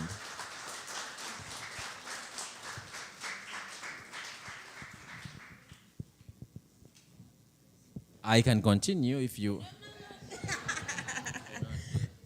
People are hungry. People are hungry, and food is already ready. I was just waiting for my co-host to jump in and, assist. Another round of applause, ladies and gentlemen, for Reverend Eddie Jumba. Mr. Henry Sully, what did you learn from that talk? Oh my goodness. First of all, you took my Ubuntu quote. I am because we are, and because we are, therefore I am. The notion of community, building community. I also acknowledge that you are keeping us accountable. Nothing is going to get done unless you and I are involved. The people who make policies that we are examining right now, that we are interrogating right now, they do make those policies, but at the end of the day, we must stand up as a people and do the work. It doesn't matter how much the policies look, how great they look. If we do not stand up to do the work, it won't be done, and we shall come back here 10 years and complain about the structural violence and the material operation and so many other concepts that we are going to continue interrogating as we continue. I know people are crying that they are starving. We have 2 more panelists, and after that we shall get into the question and answer, and maybe we can have something to eat. And I do have the pleasure to introduce one phenomenal lady who works very hard to ensure that we work together as a community and that we grow as a community. The name is Senga Joyce Mogisa. Note that I said Senga. That you may not find that on her ID. Her ID only has Joyce Alice Mogisa, but she is commonly known as Senga in our community, which means she brings together people and tries to counsel community to ensure that we are in line both with our culture, but also our norms as a people of Uganda. So she is a trained teacher and tutor, a dedicated community worker with over 10 years of experience in supporting new and settling Canadians to access immigration-related services. Senga Joyce is also a certified interpreter and translator with the Government of Canada. She is a recent graduate of the Immigration Consultant Program in Toronto, which means she is an immigration consultant. So if you are having any issues or if you want to bring someone to Canada, she's someone you can consult and she will help you with that. Senga Joyce is currently the secretary of Buganda Contiko Cultural Association, an entity within the Ugandan community that supports Ugandans as well. She is also a member of the Pamoja Shangazi team, and she's an executive member of Muno Mukabi, another entity within the Ugandan community. You can see that she is very much involved. She has so many obligations to fulfill. Maybe if you choose to come and volunteer, she won't have to do all those things. She will delegate more to you. She is an executive member of Muno Mukabi, as I said, and she's the co-founder of Pride Uganda Alliance International. Senga Joyce is a fanatic she's a sports fanatic. She loves KCCA. That's a club in Kampala. Can you imagine? She still supports KCCA. KCCA, she supports Toronto Raptors. She supports Toronto FC. And oh my goodness, I can't believe she also supports Arsenal. Can you believe this? The Gunners. Oh, wow. Yeah, she is a mother. She is a grandmother. She is a mother-in-law as well. And she lives in downtown Toronto. So if you want to learn more about Senga Joyce, please go to the website of the African Descent Ontario organization, and you'll learn more about Auntie Joyce, Senga Joyce. Thank you so much for this. Oh, wow. Thank you very much, Sally, Mr. Sally. That was an awesome introduction. I greet everyone. Glad you made it. We are the first in this. And I'm sure we shall be here next year, same time. I want to thank my fellow panelists. Thank you very much for coming and, agreeing to being here.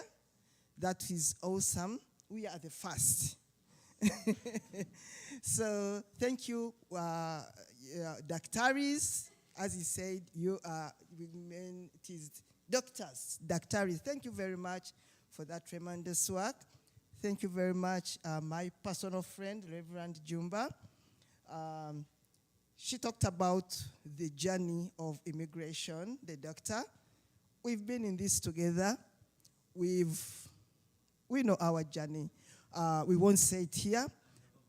We have overcome. Yes, that is the most important thing. So we come from far with him, and I would say we made it. So together we can. He said, let's hold each other's hands. Once we hold each other's hands, we will overcome. So we've held each other's hands, and I'm sure we will overcome. As an African descent, and the topic that, or the theme that is at stake right now is the recognition, justice, development of the people of African descent. I am an African. I am Ugandan. I come from Uganda. I come from Tanzania. I come from Kenya. Yes, so I'm a combination of those countries. And I'll pride myself in saying that I've been in those countries and I speak a language from those countries. And also, I know a language of the neighboring countries. I can hear, though I cannot speak it. So my fellow panelist was telling me where she comes from. I told her, I know something, and she said, wow. So I was able to tell her that I know at least something Rwandese and some, Chinyarwanda. So she said, wow. So I thank the Lord for that. Yes. Now, as people of African descent, what I want to focus on would be, the cultural conservation and multiculturalism in Canada. So we all know that the multiculturalism was developed in Canada as a tool to help us, or to help everybody or everyone or whoever is coming into the country to integrate, because the country is ever growing with diverse cultures. We have, I don't know how many countries, I think there are 53 countries in Africa. And in the country where I mostly best say that I come from, which is Uganda, we have almost 52 languages spoken there.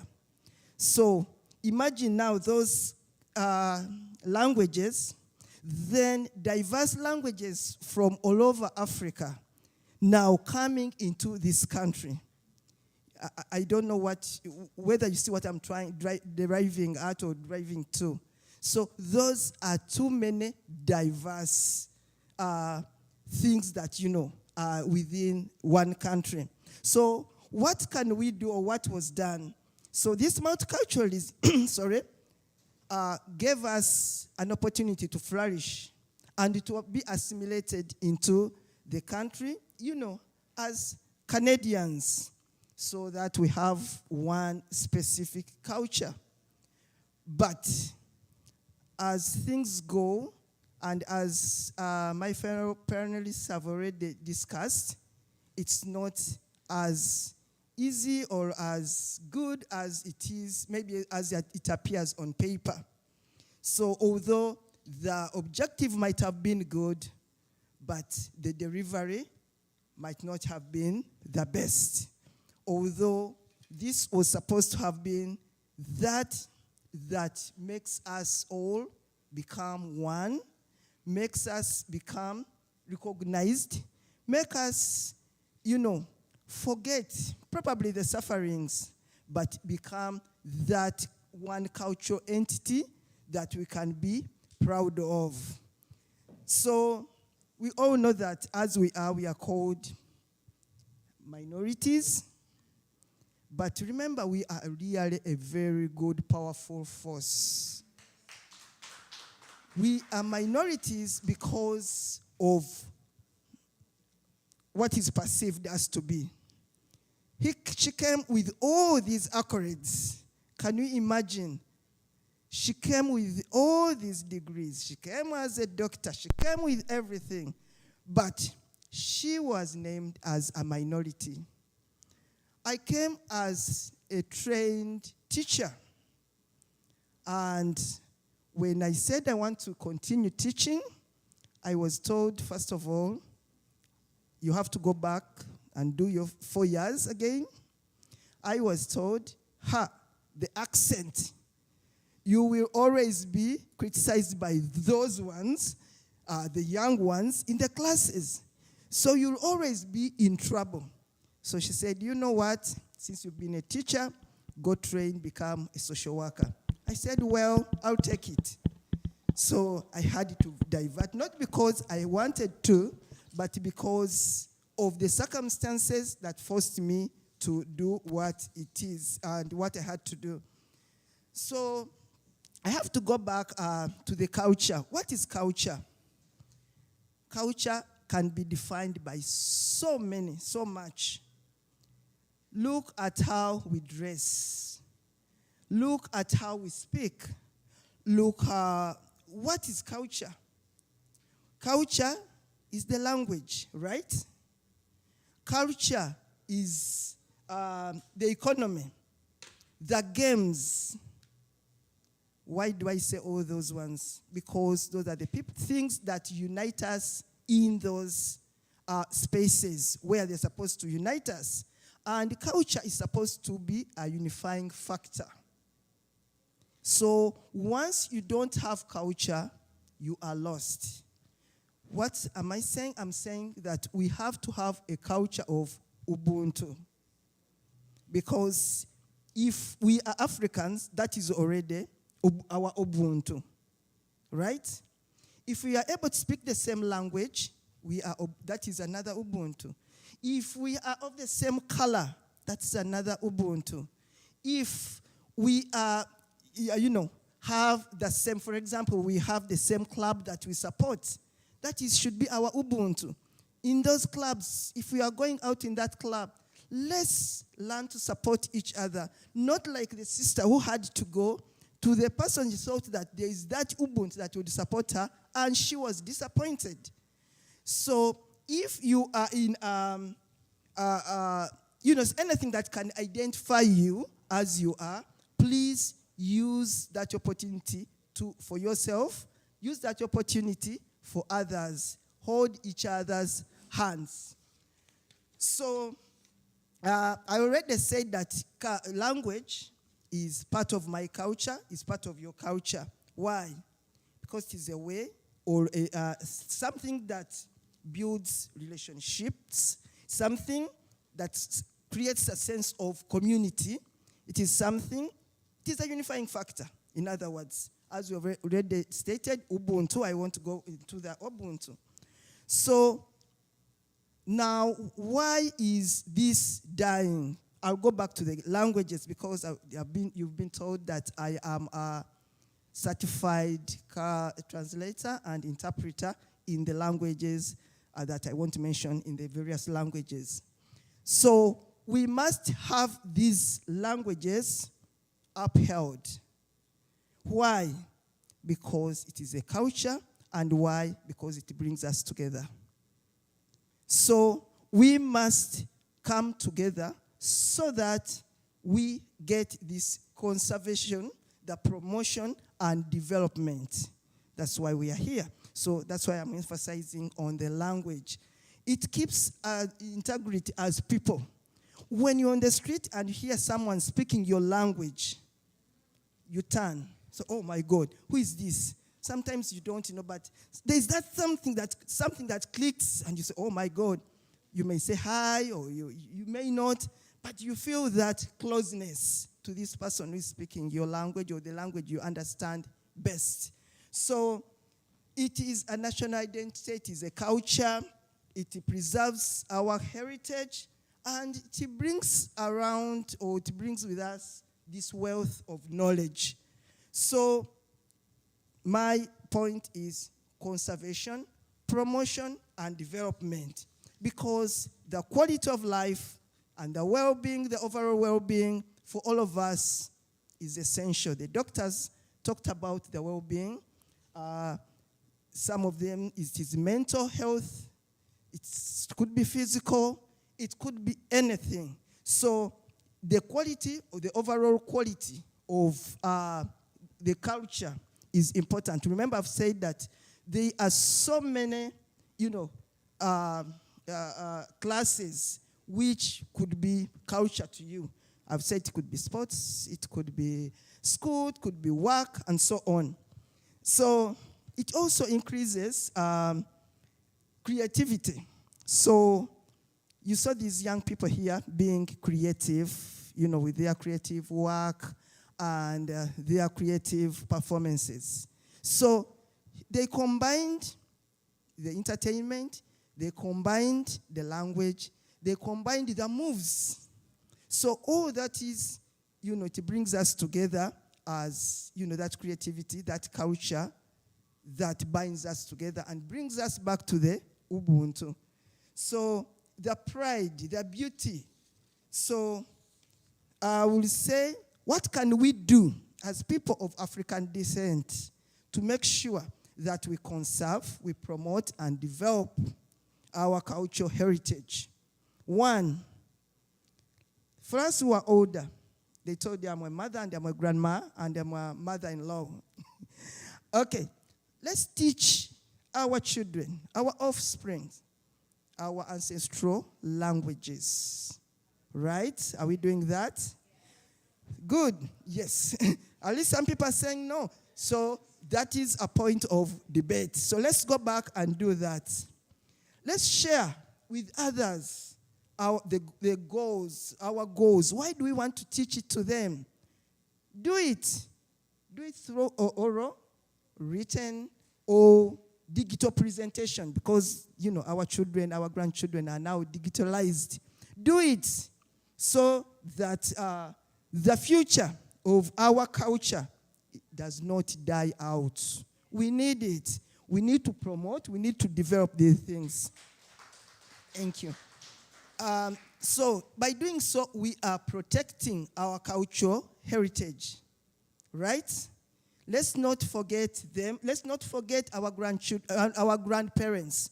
They would teach us through, folklore songs. These days, there is this digital. There we have, I forget, there is a lot on the internet. So please, about our language, about our cultures, please, let's do that.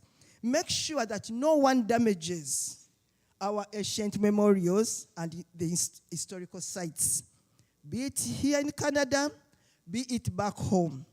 We know that people are saying they are developing things, they are building up houses, they are building up more flats, as we call them, home, apartments, and so on, and at the expense of our cultural items. Please, let's fight for them so that, our heritage keeps on going from generation to generation, and we don't become dead or a society that is forgotten. So let's promote what is valuable and what is available. So what I mean by that, whichever you think is good in your culture, please promote it. Is it the dressing? Promote it. Is it the language? Promote it. Is it the way of, think about anything. Promote it. Oh, yeah, beat food. Yes, promote it. Promote the matoke. Promote the fufu. Promote the ugali. Promote everything. Anything culture, promote it. Yes. Okay. So, together, we can also, since we are here in a land that is full of opportunities, So these opportunities, let us try to use these opportunities and start cultural foundations or organizations. So we have the opportunity, we have the chance, we have these ideas, and we have people that can help us. Please, let's start these forums, these organizations that can help us to build up and to conserve, promote our cultural heritage. So, learning a foreign culture, as I'm about to conclude, because I can see someone telling me it's already time. Learning foreign cultures does not have to take us off or away or divert us from our culture, our culture. We need to learn foreign cultures so that we can embed and become one. Let's learn the Canadian culture. What do? They are more diverted. What is the correct word? Diverse? Yes, and we are more communal. So let us merge those two and see how best we can coexist. So when we learn other people's cultures, we can appreciate them more. And by appreciating them, that it means that we are able to live actually peacefully. The Ubuntu will come in because, you merge, you bring in, you embrace, you live comfortably. So that is my conclusion of saying that the ever-existing human life has to be through collaboration. I have to very end by saying that I have an organization that is called tofayo.ca. So you can go on that, tofayo.ca, and know more specifically about what I do and what is done as it was introduced. Go there. You will see how we yes, because Gloria does not want me to explain more. So TOFAYO tofayo.ca. Thank you very much. Thank you very much, organizers and everyone. A round of applause, ladies and gentlemen, for Senga Alice Mugisa. Tofayo, don't worry. That's what Tofayo means. Don't worry. All things will be all right, right? And you talk about foods, Canadian food, poutine. Poutine. We all like, who doesn't like a poutine? I love a poutine. A poutine. You don't know a poutine?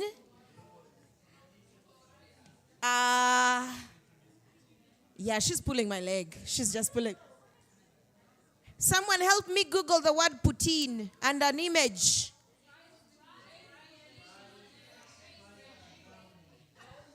You're experts, yeah?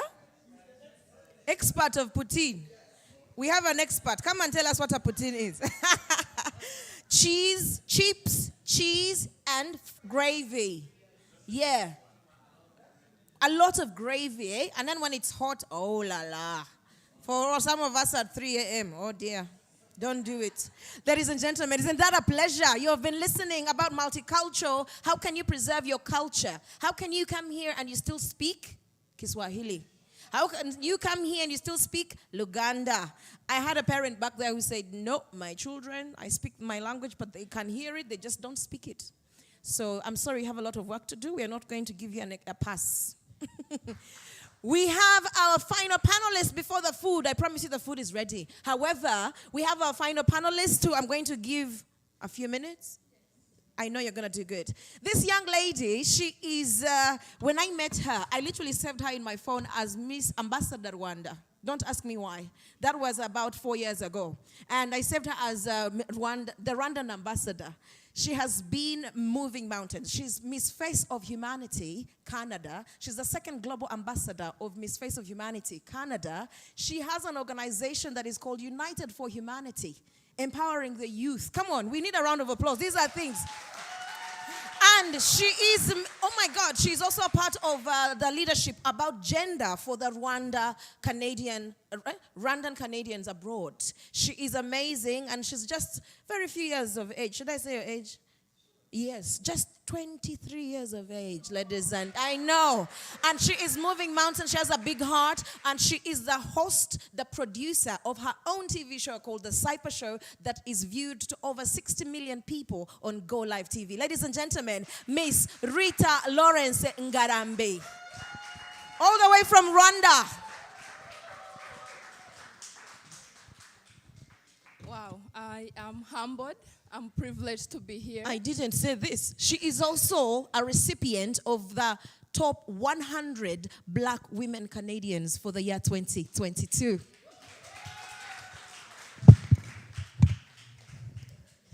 Okay, I'm a very emotional person, so right now you guys, you're all blurry. But I greet you all in your respective amazingness. I want to start by saying, may God's will be done upon what I'm going to speak to you, and may you take what He intends for this moment to be. Amen. I know you're all tired, so I want to do like a small exercise. Let's all stand up for a few seconds. I promise you're gonna sit. Stretch your legs,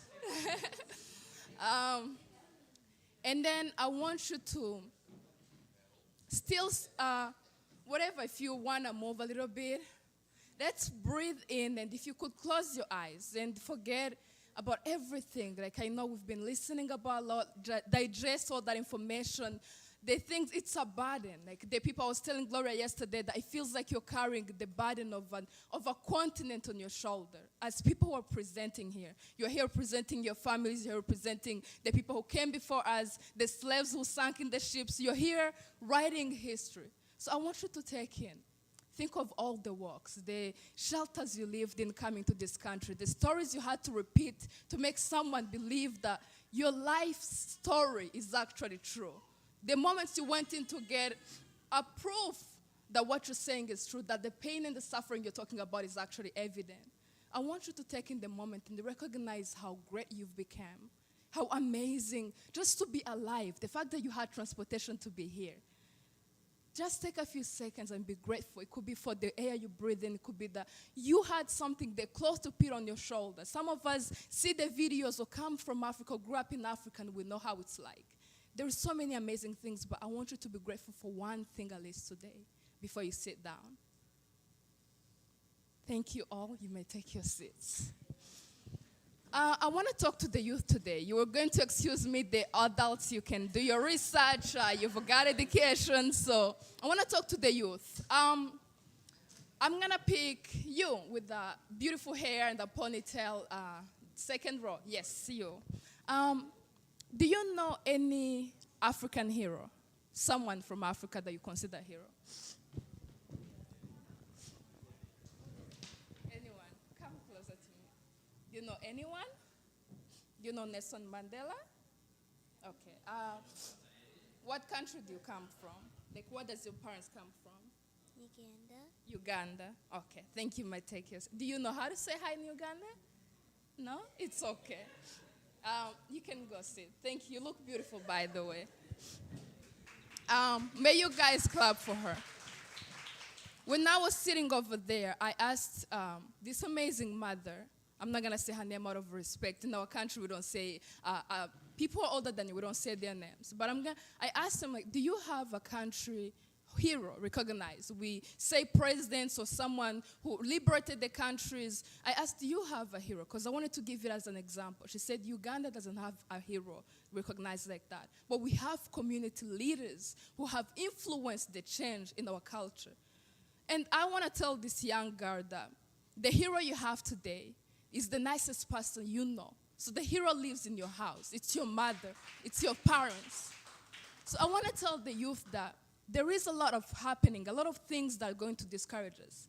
There is the colorism of you have a darker skin, so you have to bleach your skin. You have to change your hair and strengthen it. You have to do all these things. There is the world around us, what it tells us to be. But I'm telling you, you are the future. And if you look at where we want to be and what we hope to be, or where the country is, or even the world, it's always the young people who influence the change.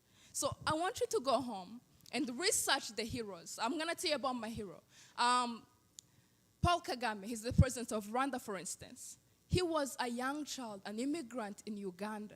And in our country, there was a genocide taking place. What they did is they had a meeting, and they were all like kind of sneaking around, you know? And they organized and liberated our country. Right now, I'm proud to say that after 28 years, they stopped a genocide. Rwanda is one of the most secure countries. These are people who were 16, 15, 17. So what did they got that you don't have? I mean, you were praising God with swag. Come on. You were doing amapiano with, like, praising Jesus. Like, you believe, but you do it with everything you believe in. So use who you are. You don't have to change to fit into the world. Let the world be changed by you. Impact it. So when you go out today, I want you to appreciate the people in your lives. You may not know the hero of Uganda. You might not know the hero of South Africa, or Nelson Mandela, or Julius Nyerere. You might not know any one of those people. But your uncle might have liberated your family by bringing his sister here, who had you, now you have a good education. Whereas someone is traveling and living in the shelter to get the life you have. She said the black people were taught to be excellent. If you have one education and the white child has one education, you have to have double standards. 2 A stars to equal 1. But I'm saying, you don't have to feel depressed to feel like you're less than. What you got is enough. They kept saying the word Ubuntu. I never wanted to have a tattoo, or like, I'm a Christian, my mom is a pastor, and I was like, how can I have a tattoo? Or I wanted to write their name somewhere in my body, like my grandparents who raised me, something that tells my history. I realized when I pray, when I go to God and pray for 5-10 minutes, when I listen to worship songs, what I want to say to God is, you are Ubuntu, and thank you for making me like you. So when you go, know that you already have everything. Thank you for sharing your story. Today I was not today, the past few weeks I've been feeling lost because I finished my high school and I want to go back to school and have all those degrees. I'm like, maybe I can become a lawyer.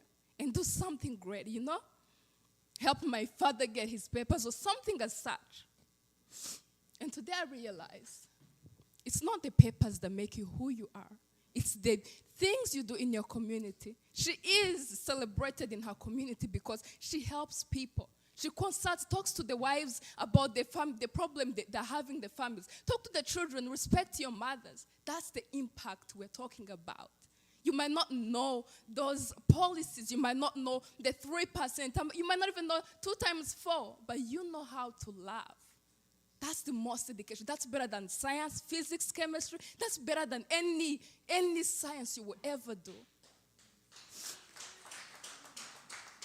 The pastor was talking about the scriptures. They said that of all the books that have ever been written in the world, we have scientists, we have people going to NASA, we have Elon Musk creating a self-driving car.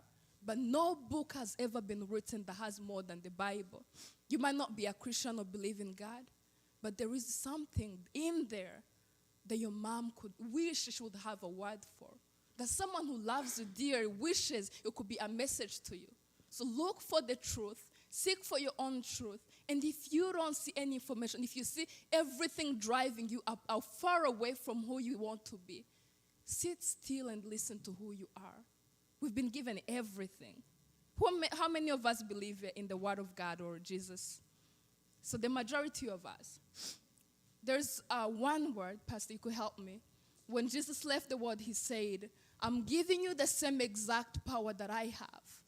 He made us the ambassadors. So to say, UN declared you have 10 years. You've been alive for more than 10 years. You need for someone to tell you, I see you, you're alive? Come on. We are already here. We're already making a history. You already graduating before someone says you're already dancing. You have the culture, you have the moves. Do you need an Oscar to tell you that? So go home and know that you have everything you want. Everything you want that you are looking, that you wish to achieve out there. And now carry every message here. And know that there's nothing as being not being enough. You are an African person, you're royalties, guys.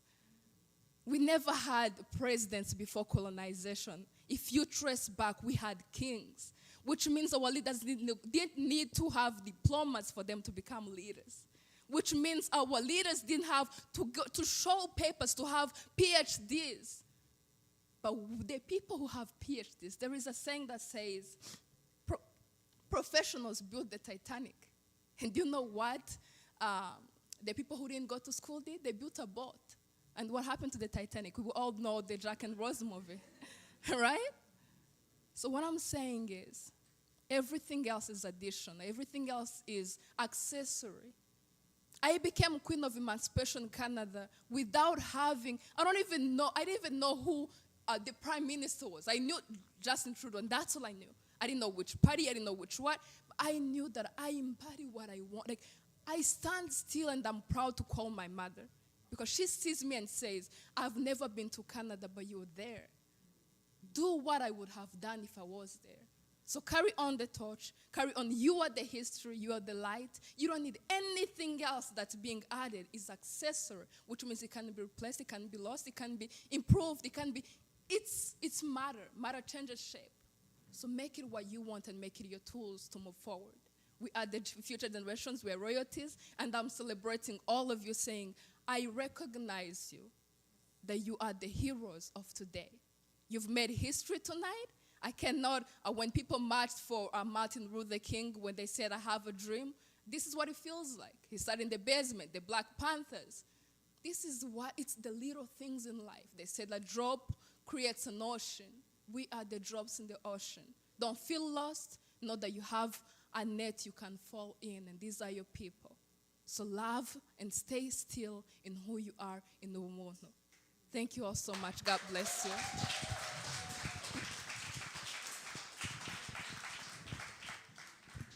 Thank you so much. Can we stand again and just bid her farewell before she sits down? Yes, and please. And on that note, actually, to all our panelists, yes, on that note, wasn't that amazing? Amazing, amazing, Wow. amazing. Wow, wow, wow. We acknowledge you. Now, Mr. Sally, take us away, please. And thank you so much for speaking specifically to our youth and empowering them. Please have a seat. And let us see how we are going to maneuver this. First, I want to acknowledge and thank the panelists for the knowledge you have just imparted upon us. We have been learning and learning and learning. Some have even become starved. They want to eat something. We are going to eat very soon, very soon. I want to acknowledge Dr. Kingsley and thank him for the knowledge that you have imparted upon us. Thank you so much for your time and for taking, of course, time to prepare for this. You have talked a lot about a lot of things. Of course, you started with a very, very interesting conversation, which includes, among others, a song. Who remembers the song that we had earlier? Right. Was that the song, This Little Light of Mine? Oh, this little light of mine, of course. Sally, you want to sing? You want to close the ears? Well, I just want to see if people still remember the conversations. And then we had, of course, the doctor, our Dr. Kingsley talked about other concepts that we are going to interrogate a little bit, among others, gender inequality in Africa and what we must do to ensure that we bring women in the driver's seat, to ensure that we develop our communities. We cannot develop just by men. We need to empower more women. And then Dr. Odiambo, of course, talked a lot about the structural violence, and she gave us a lot of different examples. There's a lot that we are going to interrogate with that. Pastor Jumbo, of course, also talked about social justice within his realm as a reverend, as someone who preaches the good news Bible. Of course, we shall try to figure out how religion plays a part in creating community and what Dr. Kingsley talked about, what our religion should be. You remember the religion he talked about.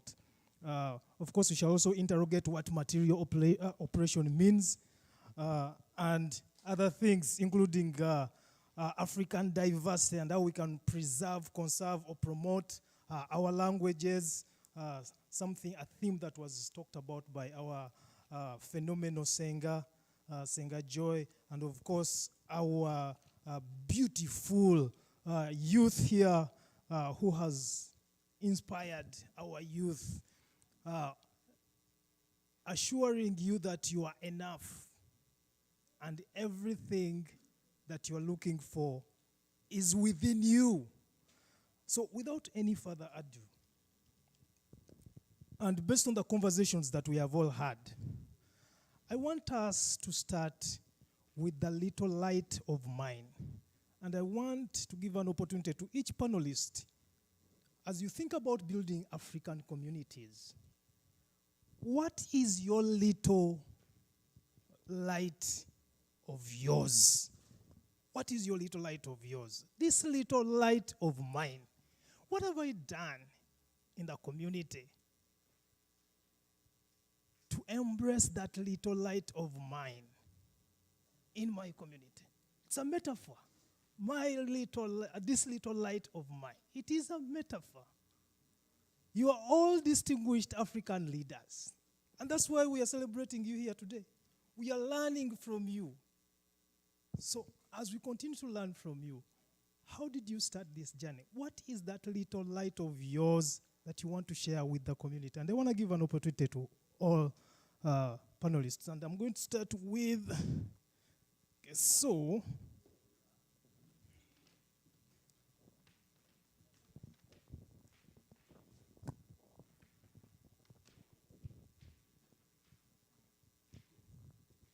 all right.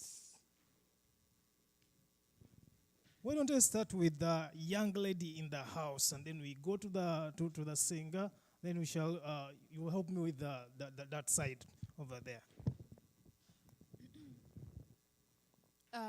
How I started the little light of mine is, I think we are kind of a spark. Like if you have seen a burning wood, if you beat it around something on something, it has little sparks to go around. So I believe our lives are like that. Everywhere you go, even if you think you're not making an impact, you are. If you say hi to someone, it could be someone who feels invisible. That's already you lighting a candle. So we are matches. How I light my matches, or how I become a match that lights other candles, is I try to be honest in everything that I do. Because if I say something that's the truth, it inevitably becomes a seed which a fruit can grow on. So if you are honest and authentic about who you are, there is no measure to how far you can be. And yeah, you can do a lot. Thank you. Okay, so what was the question again? The old lady has forgotten. Yes. I'm okay now. The spark has come back to me. So, to me, like I said, I promote languages, culture, languages. And I believe me being me and being able to help other people that cannot articulate well, that cannot express themselves well, that are able to come to me without, with no hesitation, and people always, being able to refer people to me.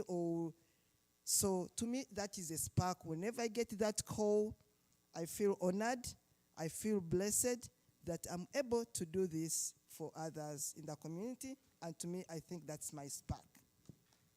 Thank you so much. This little light of mine, Reverend Eddie, what does it mean to you? And then we shall have doctor, and then we throw it to the audience before we go out. Thank you, Gloria. Thank you, Mr. Sally, for that question. I'm going to start the answer to my question with a statement that I have come to believe that even though the poor have they have always had a special place in God's heart. We know that Scripture is very repetitive about God's poor. Even though that is true, it is not spiritual to be poor. It is not. And I will say a little bit more about that. I have my little light. I have seen a special favor on my life when it comes to getting a job, or I don't know many interviews that I've done and I was rejected in terms of a job. And I think that's a light. I can't put so much math to it. I call it favor. That's really what I can call it. I can't call it qualifications. Some people have more qualifications than even I do have. So what I've done with this little light is to use it, go and hustle, if I could use that word, do the work that brings food to my table, but still be able to serve my church. So our church does not pay pastors. Pastor Peace is there. She's one of the pastors there. She's the resident pastor. I think she has a similar favor like mine. She has these beautiful jobs and that give us so much money. So what we have done, we go and do whatever work we need to do, get bread on our table, but then we avail ourselves to this church and work as though, or even more even as though we were paid. So we are using that little favor that we have. I know many pastors who are not able to have any other sources of money, but I am able to have that money because of, again, things I can't quite explain. So I use that little light of mine to serve my community, to serve everybody that I can serve. Dr. Odiambo, and then Dr. Kingsley will speak last. Okay. So this little light of mine. Okay. There's a saying that goes that you are who you surround yourself with. I don't agree with that, sort of, and I will explain. So like I said, I came here as a single mom. I was a refugee. I lived in a shelter. And the people I surrounded myself with are people who had experienced the same thing that I was experiencing. They were single mothers, they were in the shelter, they were refugees, then of course social workers. So there was kind of something that when I came in, I couldn't understand. Like I said, I don't know whether it's the system or it's that just makes us give up, right? So you come to from Africa, you're doing really well, you're a manager, you're a business person, you're doing great stuff in Africa, you're educated, but when you arrive here, for majority of us, we just settle. The word is settling. We just survive, right? And so people ask me a lot, it's like, how did you do it? Like, I get this question, you're a single mother, you're working full time, and you did PhD and you did Masters of Law at the same time. And that I realized that's a light. And believe it or not, the people who used to serve me as a social workers when I was looking for housing, when I was working on my papers, I have decided to use my light, that question that I am asked, how did you do it?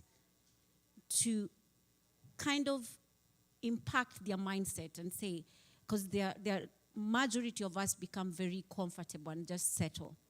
And I think what I've done, like I can say in the last 3 years, we have people who are social workers who have gone to do their master's and PhD, who never thought that they could ever.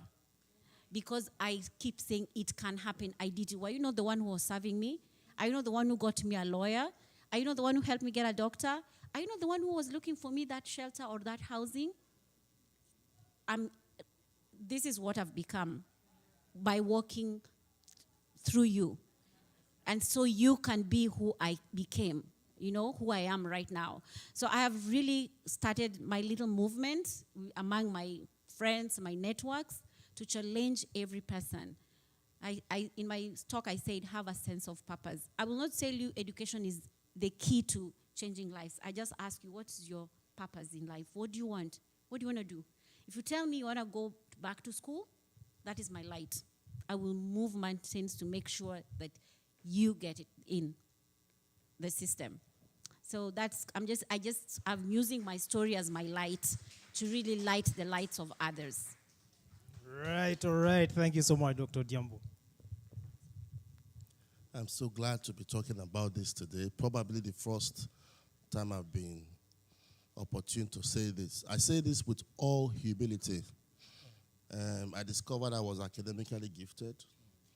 I went through school very easy, unlike other people. Went through Africa, Europe, and all that. Did medical school, also an academic. So I've gone through all the various echelons of education. And then, when I finished, there was just this particular thing I discovered. I just don't like to see people suffer. Not just Africans, anybody at all around me. And then I asked myself, each time I go home, my dad, in his little way before he passed, had the Blessed Word Foundation, where he would call the villagers and try and provide free medical care. So long after he died, when I had opportunity, I continued it. I go to Africa all the time to do talent shows. I spend hundreds of thousands of dollars, not even one single funding. I give people a lot of scholarships. I establish, people in their businesses, give business owners soft loans. This is not just flaunting whatever I think I have, but when I go, I see the difficulty that people go through. So the passion in me is always to wipe that tears from them. And then I tell them that whatever you want to do, anytime you have the opportunity, don't fail to use it. And that is why I always say, because when people find themselves around me, like some of my colleagues, a lot of them get around me to ask for opportunities. And I ask them, why don't ask others? So their words will usually be, it is only when we talk to you, we get the light, we find the truth, and you lead us aright. So I will not finish this statement without calling Brittany. I want you to come up. Yeah. just very quickly. Come up. So I want to tell you very quickly, in 3 minutes. So, see, so unofficially, Rita, you remember that she brought me to the Miss Face of Humanity. She loves African things. In 2015, when I had a show for Blessed World Foundation in Saskatoon, I only met her because Moneris, she worked with Moneris. They asked her to come and sell to me the POS machine. She was one of the leading staff there. And from there, it's always been successful stories since then. She loves African things. She loves anything that she just said that there was something she saw in the movement that I was trying to promote, that she would do her best. Now, I want to tell you, I was coming to this occasion. She saw the Miss Face of Humanity. I didn't know about it.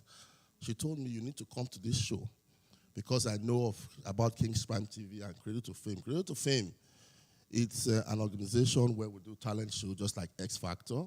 We build human talents. But I major most things in Africa. I go to Africa virtually every year to try and help talents.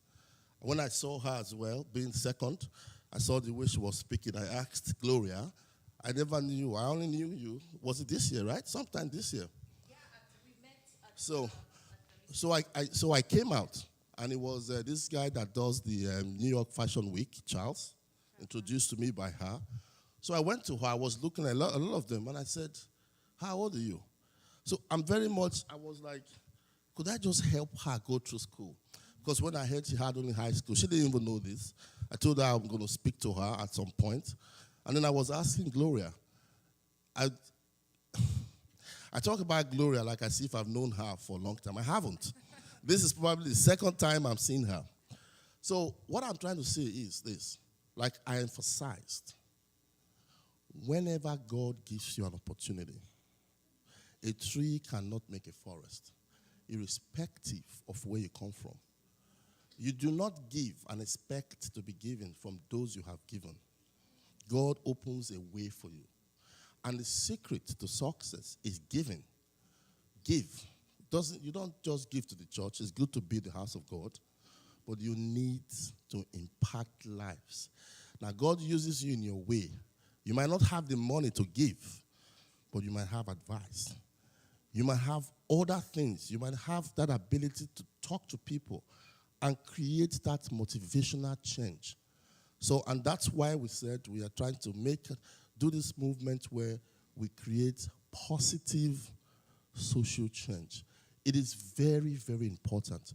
It is a movement that is all inclusive so that whoever comes across you would have that imprint. So we use our talents academically to impact a lot of people. If you probably want to understand this in medicine and all this stuff, we go through all those. If you want to see, if it's business, if it's anything you want to do, if it's your talent. Because one of the things that you probably see is a lot of people would have things that they are good at. But before you know it, they become discouraged if they don't have sponsorships. So that is the light. I can go on and on and on and on and on about this. I can see it can go on forever. But it would be a disservice to end this session without giving you the opportunity to ask at least 2 questions. So I want 2 questions from the audience because you've been here for about 3 hours. And I think you have learned a lot. So 2 questions, and I want the panelists, whoever you ask, to answer within 30 seconds or up to a minute. Up to a minute. There are so many questions. Okay, I'm Nicholas Senyonjo. I come from Uganda. I've been in Canada. I think this is my 4th year. So I was really inspired by the keynote speaker, the panelists. You have done our day. And I would like to ask the audience to clap for them. We came here, I work with we started a new organization, Canada Interconnect Initiatives. And we came here to learn, but also to meet new people. But you people, you have done a lot. I was really inspired and when the keynote speaker said is the most gifted guy. I said, wow. But when I heard also the speakers, I also say you also gifted. I came with some people here to come and really learn. Benjamin is one of the directors of the organization. Tracy is my daughter, is just new here. And Lynn is a member of the church. Is there and your question. Yeah, my question is how could we really work together as Africans? Because various capacities I've seen different people presenters. Dr. Odiambo, I was really inspired by your story. You went through a lot. As I speak today, as I speak today, we have about like 50 new immigrants looking for jobs, looking for shelters, looking for where to stay. Even today, there are those arriving today. They are calling me to give them a host. So we needed really to work together to see how we could help them so that they don't go through the stories we have heard. There are many, and I would like to ask the people here, can we form and work together? We build each other network so that we can help those newcomers, those new youth, so that they can really have a good life. Thank you. So that's my comment and observation. Thank you so much, Nicholas, Mr. Senyonjo. Thank you so much. How can we work together? I think there's a lot of, that's a big conversation. Well, I would it is say a big conversation, and I think he's speaking to the Ubuntu. They have been talking about exactly. Ubuntu. So what does that mean? We have to Community. network outside of this room. Yes, That is- network outside of this room. Exactly. Talk about how we can build this together. Absolutely. And it starts with you, and you have already started the work. Yes. So another question. Yes. Simona, come on, representing our youth. Hi, my name is Simona. I know you want like really short questions, so I'll be really quick. This is for Dr. Judith, and it's like you've done so much with the circumstances that you were given. Like your story was really, really inspiring, especially to the youth, because it really showed that, no matter what you go through, no matter what you might be going through in the moment, you still have a goal, and if you stick to that goal, you can accomplish, whatever you want to accomplish. So I'm curious to know, how did you overcome the struggles and setbacks in ways other than keeping optimistic to your goals? And did you have anything that helped you through those struggles and setbacks? English. So how did I overcome my struggles? I think I will answer your question, and that my answer ties to the question he has asked. How do we support people? So if you look around the room, and forgive me, Gloria, you will realize that the diversity is a little bit more from the panelists than the participants. So we have to leverage the resources that we have within the African community. We have a tendency to be within our tiny, tiny ethnic groups. The Kenyans are on their own, the Ugandans are on their own, and we can't do that because we have to leverage the resources. The resources are you and me. And if we're within our little cocoons, then we are not going to grow. So we have to get out beyond our ethnicities and really bring a network, connect with other resources that are there. And so that ties into how did I overcome my struggles. I leverage resources. I am a product of the community. That is what I can say. I am a product of the community. I have a social network for each and every of my needs.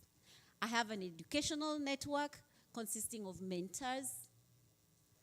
I have social network consisting of friends who help me with babysitting, childcare, mental support. I have friends that just for having fun. I have a network. You have to really leverage and have a network of support. You can't do it alone. And again, go beyond the race and the ethnics. You will get help from every race. A white person, a black person, every tribe, everybody. So that is how I overcome, because those people really helped me navigate the systemic challenges that I was encountering. And above all, have a sense of purpose. That is always your light. Did we learn a thing there? Thank you. Yeah, so I can have a drink with you, but that's where it stops, eh? Just a moment. Yeah. Just a moment. Again, I am because we are, and because we are, therefore I am. I am the product of the community. Yes. Ubuntu. Remember that. Yes. Remember your little light. What is your my little light? What is it? Before I hand over this to you, because I really want to eat something right now, let me leave this stage by reminding you one thing. Dr. Kingsley talked about writing our stories. And I think that's very important. Why? Because even the systems within which we work, they have talked about it. There's a saying that says that until the lion learns how to write, guess who is going to be glorified? The hunter. It is the hunter. Thank you so much. And with that, Gloria, take over, please. Until you tell your story, hakuna what? Hakuna nothing. If you don't tell it, no one is going to tell it for you. Ladies and gentlemen, could you please give a round of applause to our panelists? A round of applause to our keynote speaker. A round of applause to my co-host, Henry. Thank you so much. A round of applause to the foundation that is African Descent Ontario. I want us to read that loud. All of us, in the tagline, all of us, 3, 2, go. United by history for the love. We cannot go wrong with that. Absolutely not wrong. With that said, ladies and gentlemen, I would like to take this opportunity to welcome every Addison volunteer who is here and the team members, as we have a few remarks from our General Secretary, Miss Florence. All the way from Zimbabwe. We are very represented, yeah? That's what you call African descent.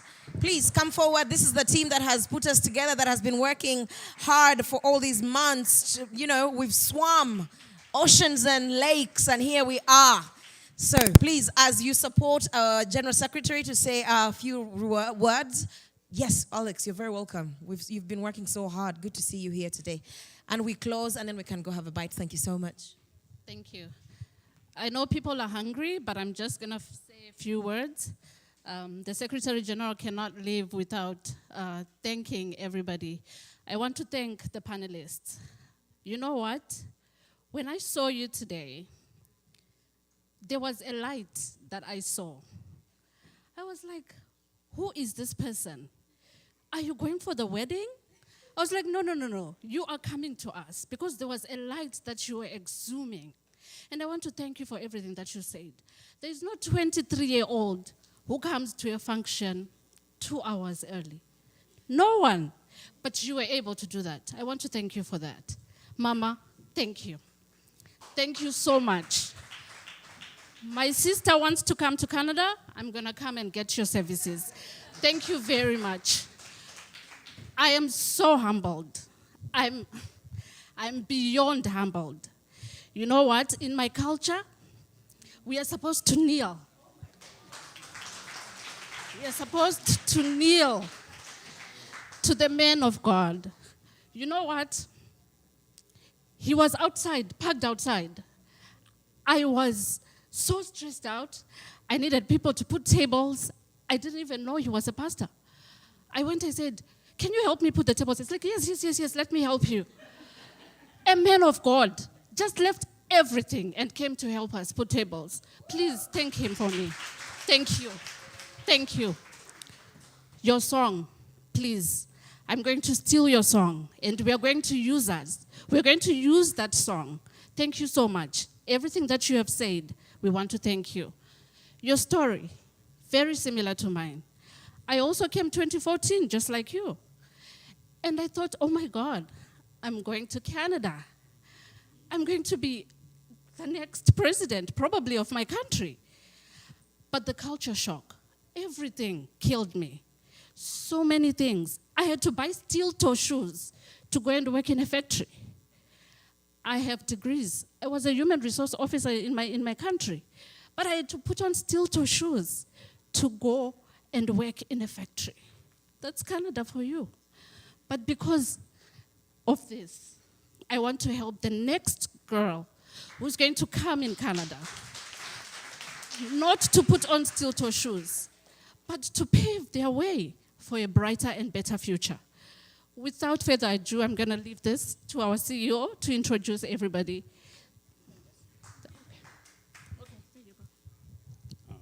Good evening, everyone.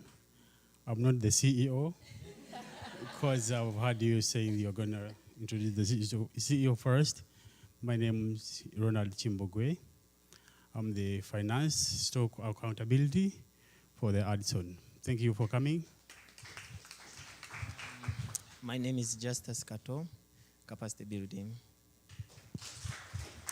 Thank you very much.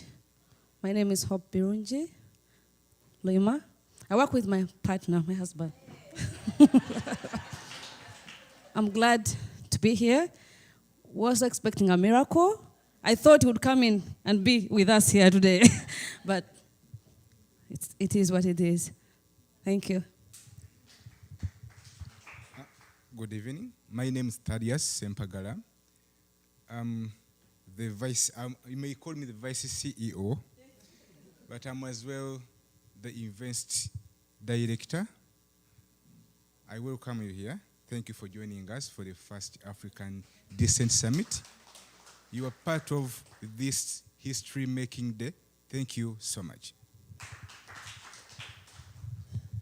Hello, thank you very much. My name is Louis Alexander, and I'm the Director of Information. Your coming here means that I've done my job well, and I thank God for that, and I thank God for my team, and especially my wife. This is a great honor for me. Thank you very much. Good evening, everyone. My name is Baze Ede. I'm glad to be with you here. I'm coordinator, Addison. Here, let's come together. We build our Kara and Africa. We can put a stone.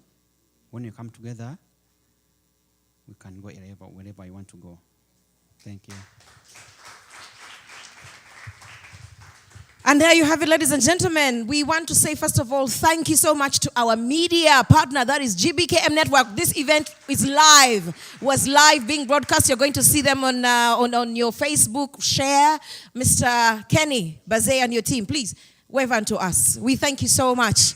And again, I love the fact that this event has people from different African countries. Isn't that the point? Isn't that the point? We thank you so much, Addison, for organizing this. Again, on behalf of every single person of you, thank you, thank you, thank you very much. Let's go grab a bite and enjoy the show tonight. Thank you once again. Have a lovely, lovely evening.